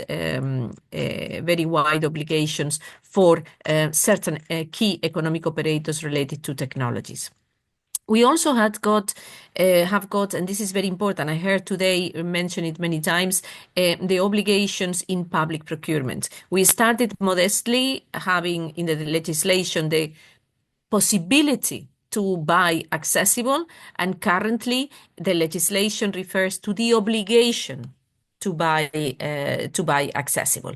And then, of course, there is the sector legislation, for example, in the area of transport, putting some specific obligations on accessibility. Let me say that this is really essential. Before having this legislation, when there was no, let's say, no yet flavor or commitment or interest or awareness sufficient to have legislation, I started based on what was happening in other parts of the world and the difficulties that people had, policymakers had, in understanding what is accessibility. I started working on the development back in 2005 and even before on the development of the European accessibility standard in the area of ICT, what is now mentioned as EN 301-549, under what it was called an standardization request, an standardization mandate, and the number of that mandate was 376. There we ask, we need to develop such a standard, and the standard was delivered many years ago. This really facilitated the process to have legislation, because now we could say what is accessibility about and point to policymakers that it was feasible, that it was agreed between different stakeholders, including industry, that it was well thought through in terms of proportionality and highlighting the most important barriers, highlighting solutions for the most important barriers that persons with disability faced. And hence, the availability of the standard facilitated us the work to go towards legislation. Let me focus now on one piece of legislation, which is the European Accessibility Act. What the Act does is to imposes obligations on accessibility to a number of important digital products and services to a large extent. Computers, operating systems, self-service terminals like ATMs, ticketing machines, payment terminals, telephones, smartphones, tablets, TV equipment related to digital television services, telephony services, access to audiovisual media services and related equipment, air, bus, and rail and waterborne passenger transport services, mainly for the provision of information and websites, banking, consumer banking services, e-books, e-commerce, which is a very important one because all holders of an e-commerce website have to make that website accessible. And it concerns online public services, websites and mobile apps, and emergency communications, which is very important. Not only the service for calling, but also the service for answering by public authorities. So in all these areas, what the Accessibility Act does is it sets the obligation to comply with a number of requirements, which are in Annex 1 of the directive, before these products and services are placed in the market. There are obligations for all the economic operators in the chain from the factory to the consumer, manufacturers, authorized representatives, importers, distribution, service providers. And when the products comply, we start with an enforcement chain. And the enforcement chain starts by a self-declaration of conformity, which is a very light option by economic operators. They have to say that they comply. And by doing that, they state their responsibility. And then we... it's important to trust that this is okay, but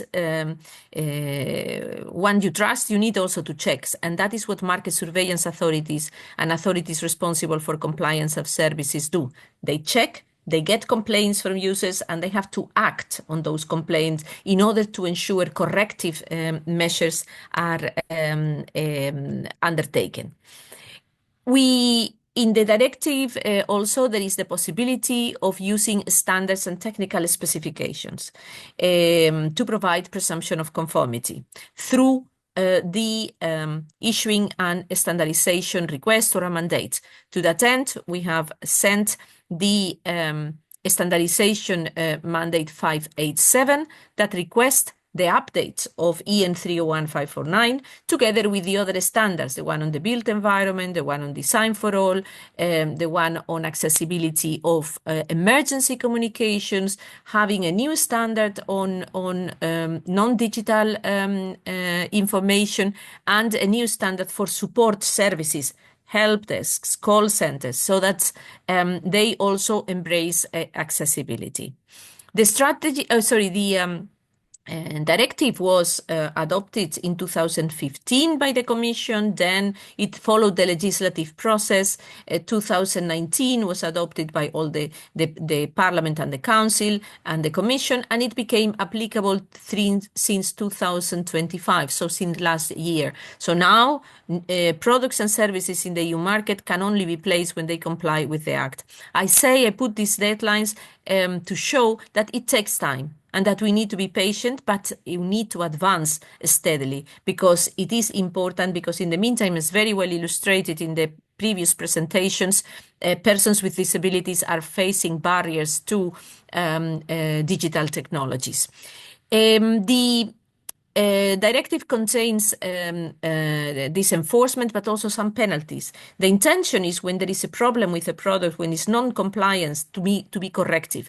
But it's possible also to put penalties for those that do not comply, penalties that should be effective, proportionate, and dissuasive. If you look to the annexes of the directive, you will find the accessibility requirements for products and services in the scope, and also some functional performance criteria. Those functional performance criteria are meant to cover functions of the products and the services that are not specifically targeted by one of the requirements. The idea is that products and services in the scope of the directive work for persons with disabilities. There is a mode of operation that allows to be used with and by persons without vision, with limited vision, without hearing, with limited hearing, with limited cognition, with dexterity problems, and so forth and so forth. The intention is really to have a wide coverage of the accessibility of all those products and services.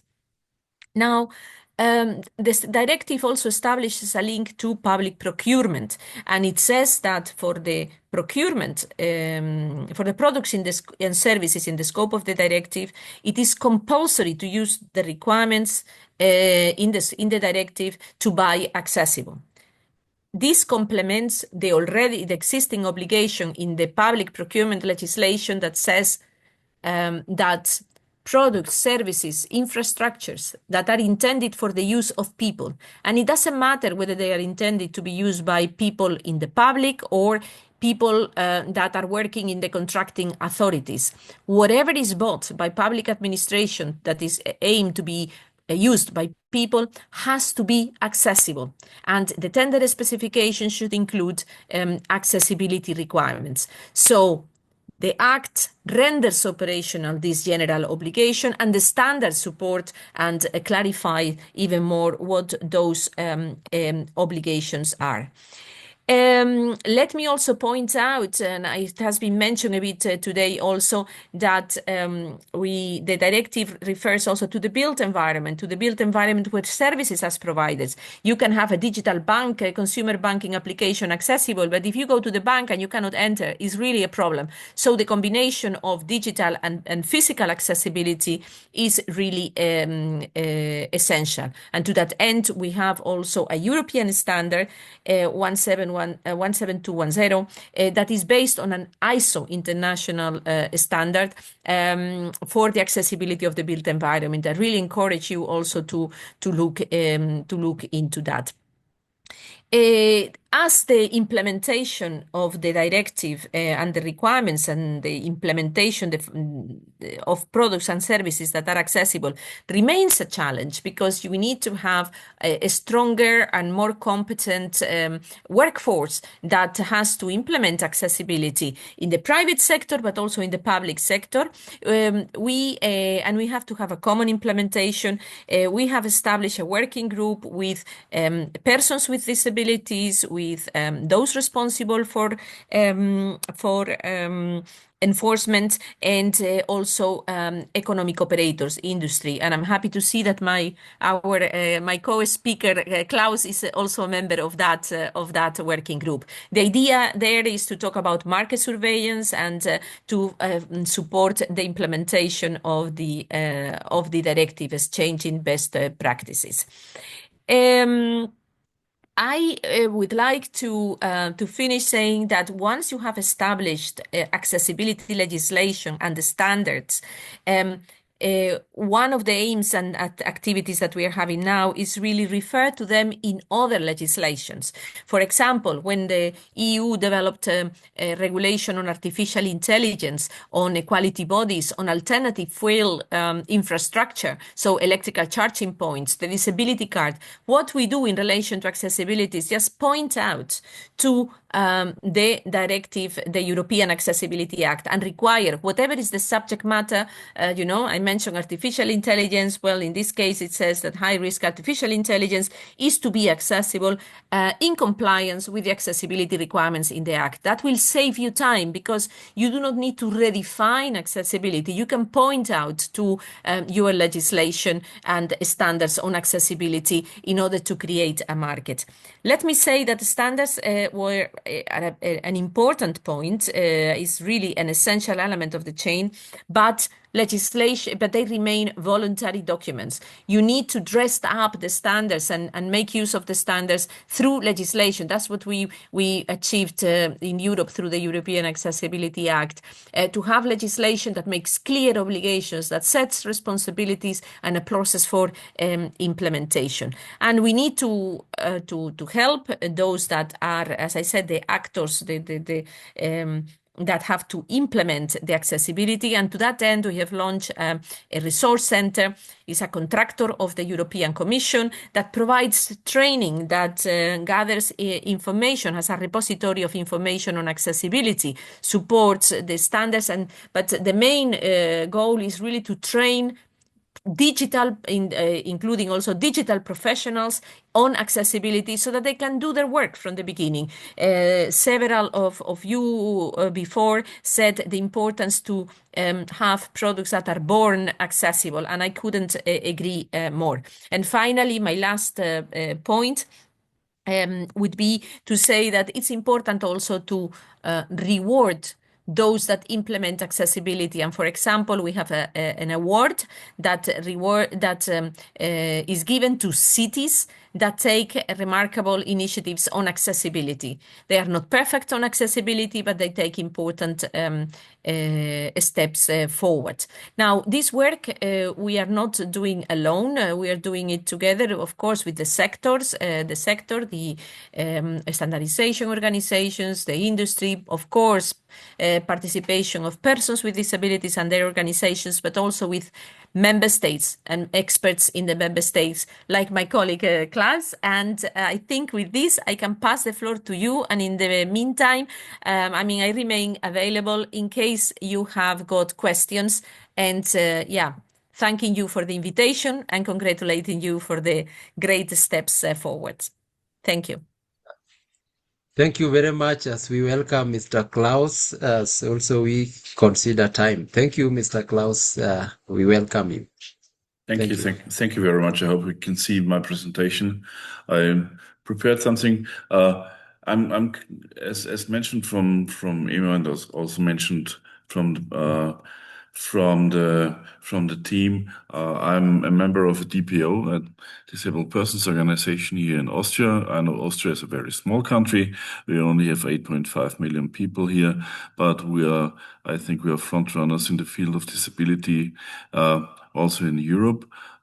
Thank you very much for the invitation to be able to speak here, because I would like to highlight a little bit what we can do when we implement the directive that we have, the European Accessibility Act, and we can bring it into practice, because every standard, every law is only worth the effort if it brings also some advantages for persons with disabilities.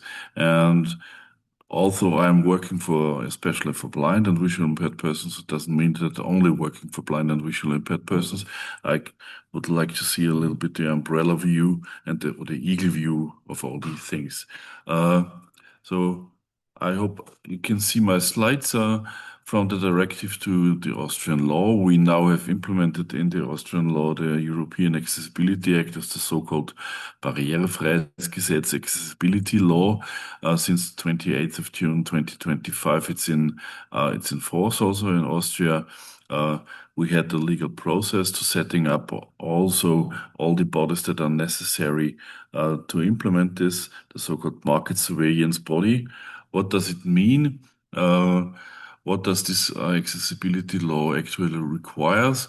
I only want to repeat some points that are also have been mentioned, that also have been mentioned from Emma.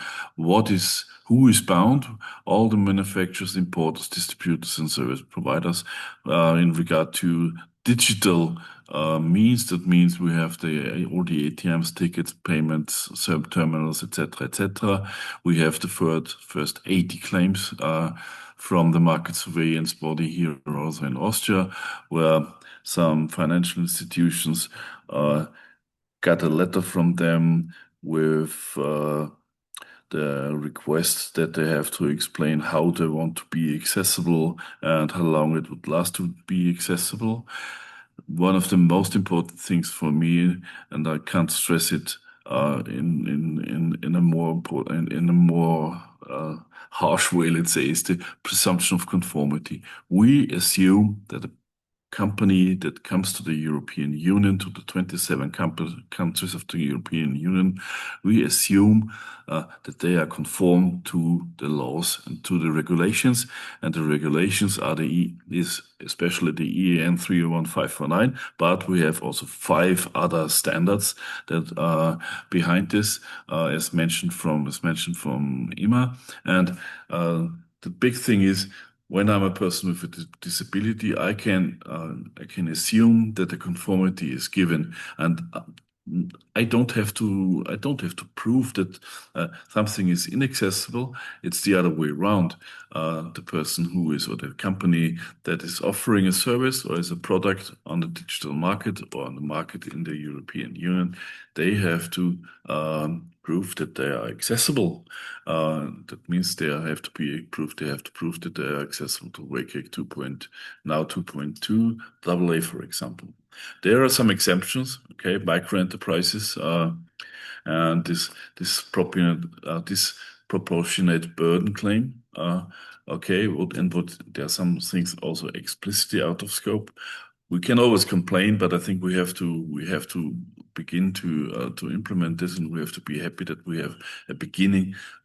Now we have really law with teeth, because the fines are up to 80,000 euros. It depends from the country because of the implementation of this law, and the market surveyors can withdraw products in the last run if they are not compliant to the market rules. What are the consequences of non-compliance? As I said, administrative fines. Good, 80,000 euros, a lot of money also for Austria, but big companies also they say, okay, that's pocket money, that's coffee money, that's 80,000 euros I paid, yeah. But if you don't follow all the rules, then you don't get the CE marking. So you don't have the market access to the 27 countries of the European Union. And don't forget, we are a big market. We are bigger than than America. We have 450 million people living in the European Union. And if you want to sell in the European Union, then you have to address the whole market. That means all the 450 million people in 27 countries, and that's the real stick, I would say, in the background that we have. Then you have to have documentation on the website. You have to put a report on the website where you say, okay, what is the status of your accessibility enforcement within your company, within your organization, and the reputational exposure is also very interesting because if you are not compliant and it's mentioned in the in public, then it could be a reputational loss that you have.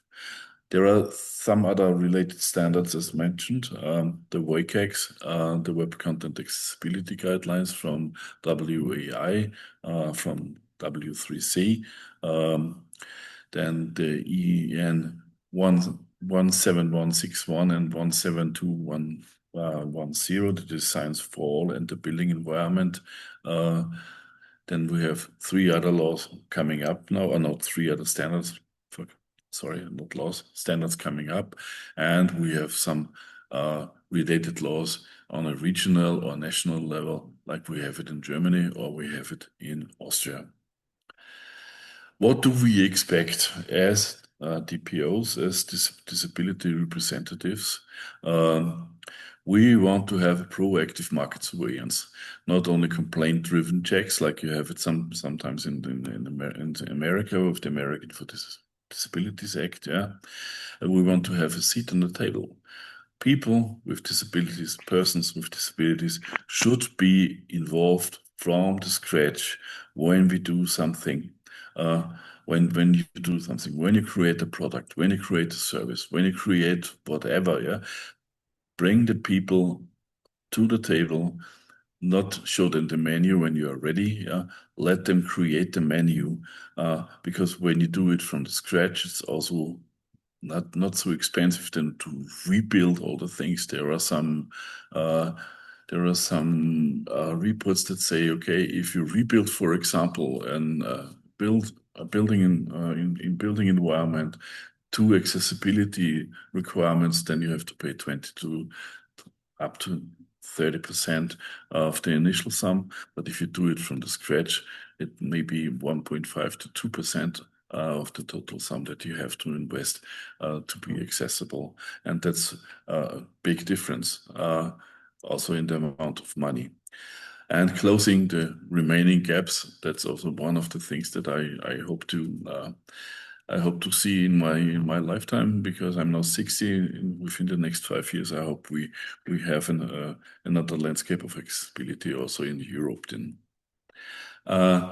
bring the people on board. I said, yeah, building a coalition.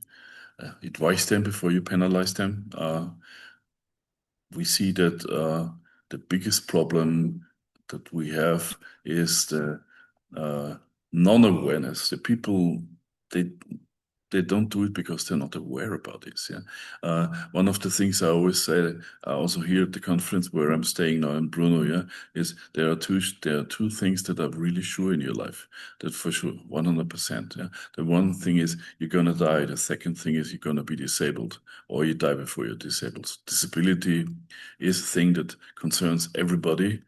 Everybody will be disabled in some part of his some time of his life.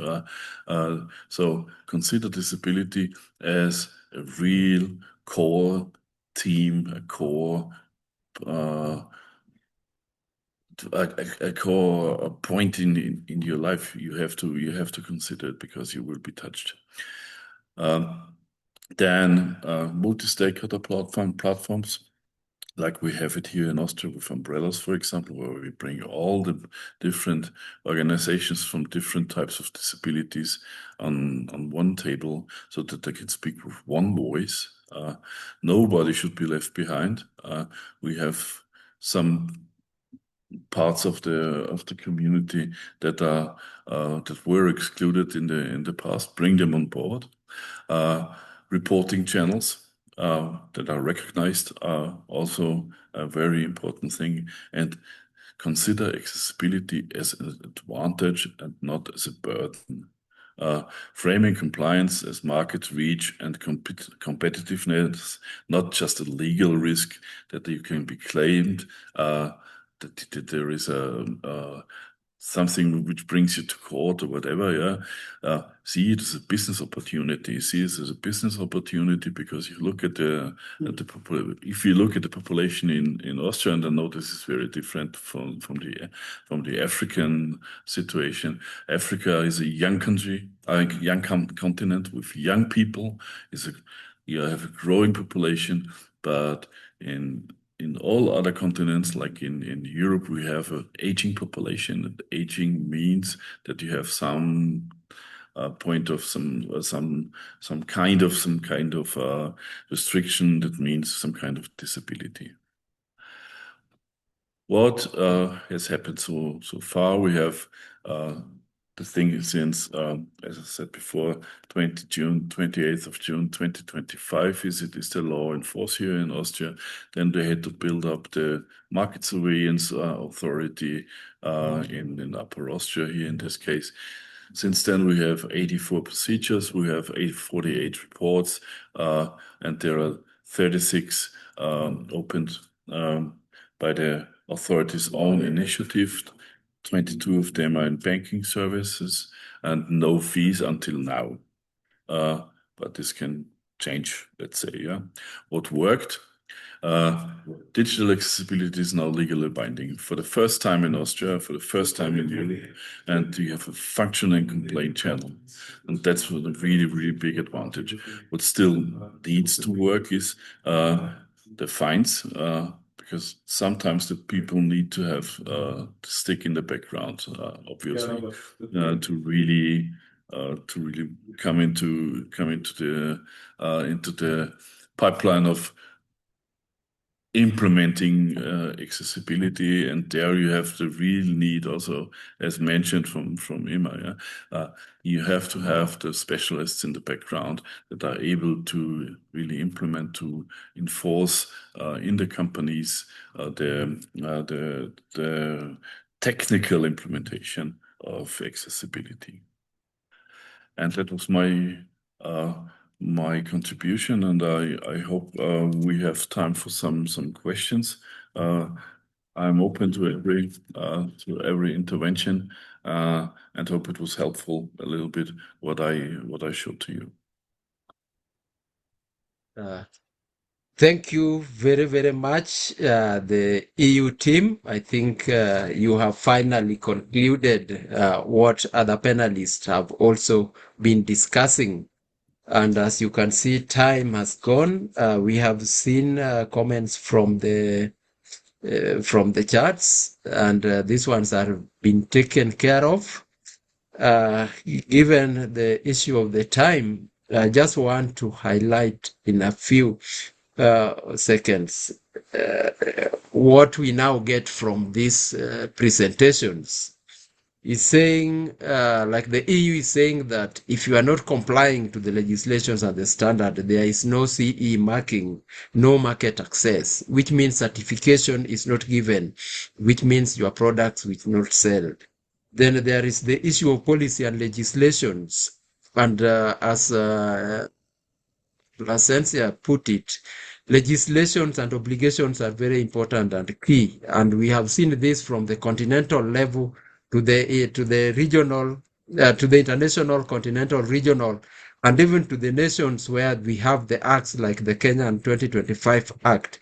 So the standards come for implementations. The issues of fines are important and market surveillance, but advise before you penalize. The issues of involvement of people with disability and the stakeholders in the process of the legislations, in the standardization activities, as what is now KEBS did, ARSO is doing currently, and we are moving forward with it. The platforms, so that nobody is left behind, is coming out very well. And the enforcement capacity lesson for Africa of the standards. And these are very key, important issues that we wanted to raise. So we want to thank you very much for this. And Can I say one little thing? Can I just say one little thing? Is 1 second to say that. Yes, that's what I wanted to come to. For all panelists, we give you just 1 second to highlight something you think is so important before we close. Thank you. Okay. 1 So second. just wanted to say that this initiative of sharing knowledge between Europe and Africa is really great, and to say that I am a member of the Committee on the Rights of Persons with Disabilities, and this is something that I bring into the committee, and I think having this type of conversations at global level is really something very, very important. And I will leave my email in the UNCRPD committee in the chat for in the coming years continue the work. That's all I wanted to tell you. Thank you very much for your attention and congratulations. We have to scale up these initiatives. Thank you. Thank you very much for highlighting the need for global benchmarking. Yes, Klaus? One short sentence. The starting point of all these things was that we got some money from ETSI, from the European standardization body, and we started last year at inABLE with the first thing, and in inABLE and at the inABLE Africa conference, there have been the second workshop this year. Perhaps it would be a really good idea to bring this also. Again, on this level, that there are fundings, for example, also to bring standardization people from Africa to Europe, and not only from Europe to Africa. Perhaps we could take an initiative to talk to different European institutions, that they give some money for traveling and for meeting and all this stuff. Because I think we have had a starting point. We have had reports that are really substantial, I think, where we have also some key points that have to be considered in a more detailed way. But you cannot do this only remotely. You have to meet. Yes, we have to. Thank you very much. This one was highlighted by inABLE, the issue of us when we come here, that one of the achievements for this webinar should see how we interact, how we can even get more support as we continue. And we thank Mr. Klaus for offering that. And I think both ARSO and inABLE has taken that down for the sake and on behalf of the National Bureau of Standards that we have. Now I go to Irene. Some small takeaway. Yes, thank you so much for this time and for all the speakers for your contributions. I hope we've been able to inspire and give reason to everyone on this call to be able to really work on this standard. Just asking you to come and provide the technical support. We need your partnership. This is a long term, another 10 to 20 years. So be part of the change. We need you to help us develop the standard, but we also need your help in implementing the standard. We need you to introduce us also to our partners. Let's bring other partners to the table. We cannot do it alone. inABLE cannot do it alone. ARSO cannot do it alone. We need each other, and we have different roles. You could be in private sector, you could be government, international community, local community. We need to come together. So I'm saying this to say each one of you has a role. We've posted our email there. Please send us emails, send us suggestions so that we do not anyone out. You don't have to have a disability to participate in this. We are in this together.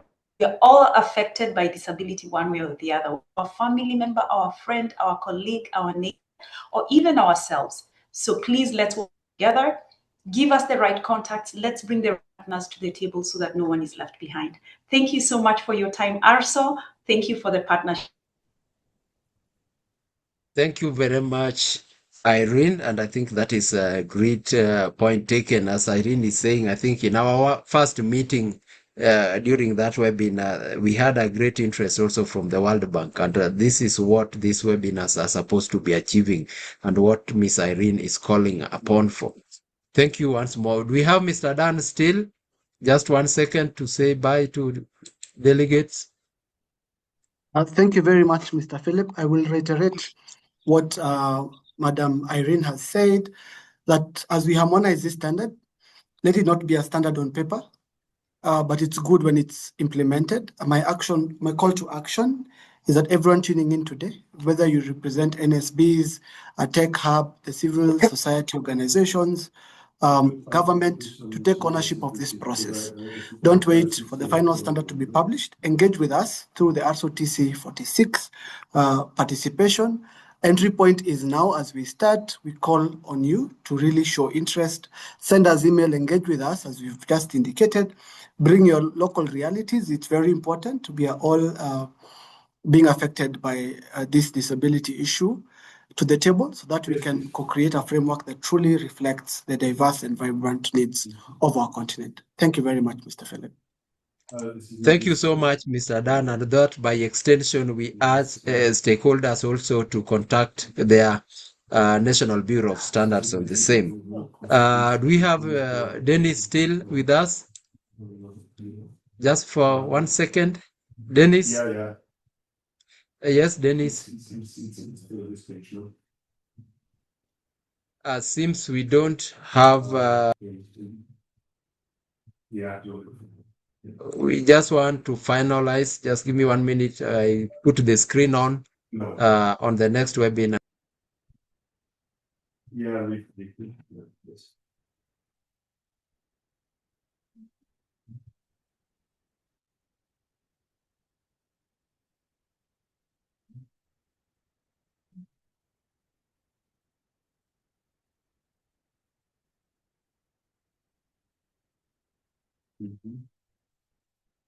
This is Peter. This is very interesting thing. This is from the Fundacionales Primera.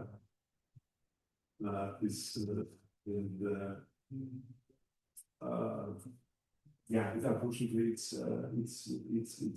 devastation. Look at I downloaded the because I would like to have them on the floor. Yeah. If you can confirm that the screen is on. Yeah, but it's the wrong one. It's me. Is the screen on? Yeah, but you put my slide on. Yeah, okay. Just 1 minute.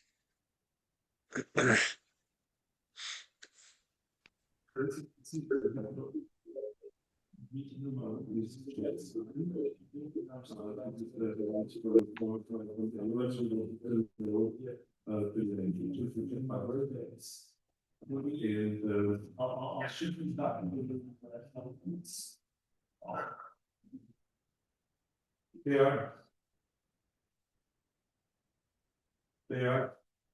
We're currently.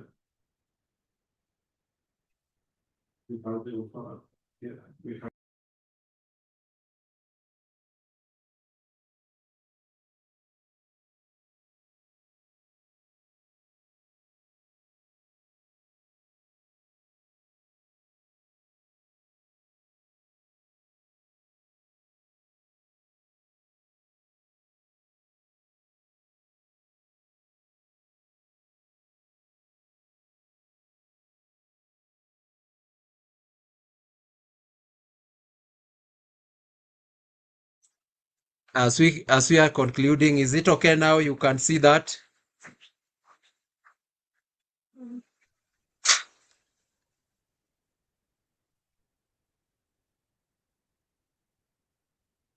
Hello, you can see We it? can see the screen. Please proceed.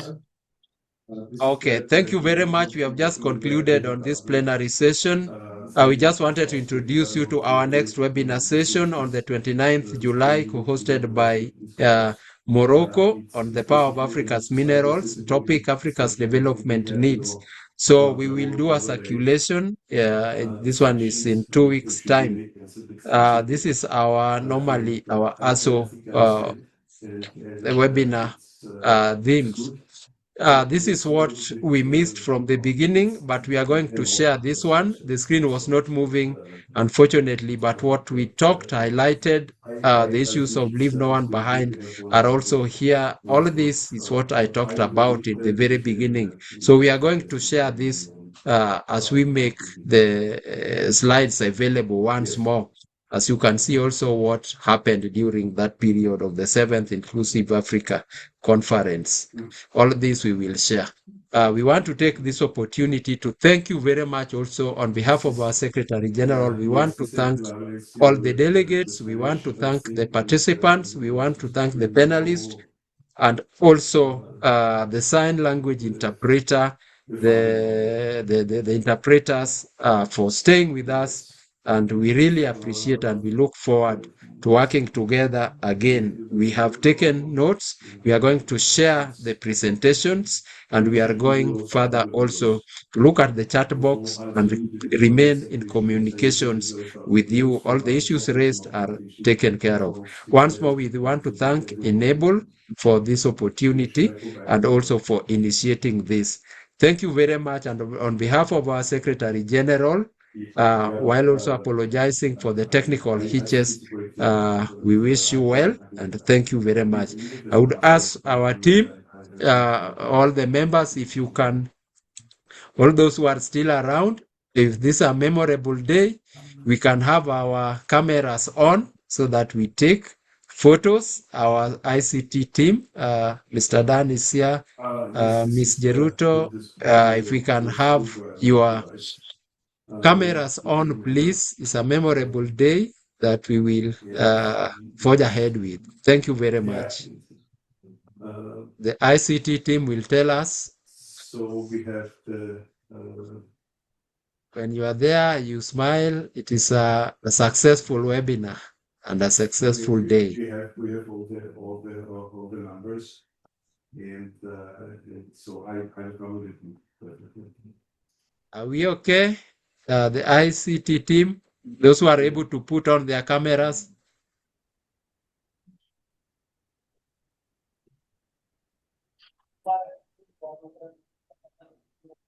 We thank you very much. We thank the inABLE team for facilitating this and initiating this. Thank you so much, all the colleagues, all the partners, all the delegates, all the panelists. The experience shared are great. And we promise that we are going to share the presentations.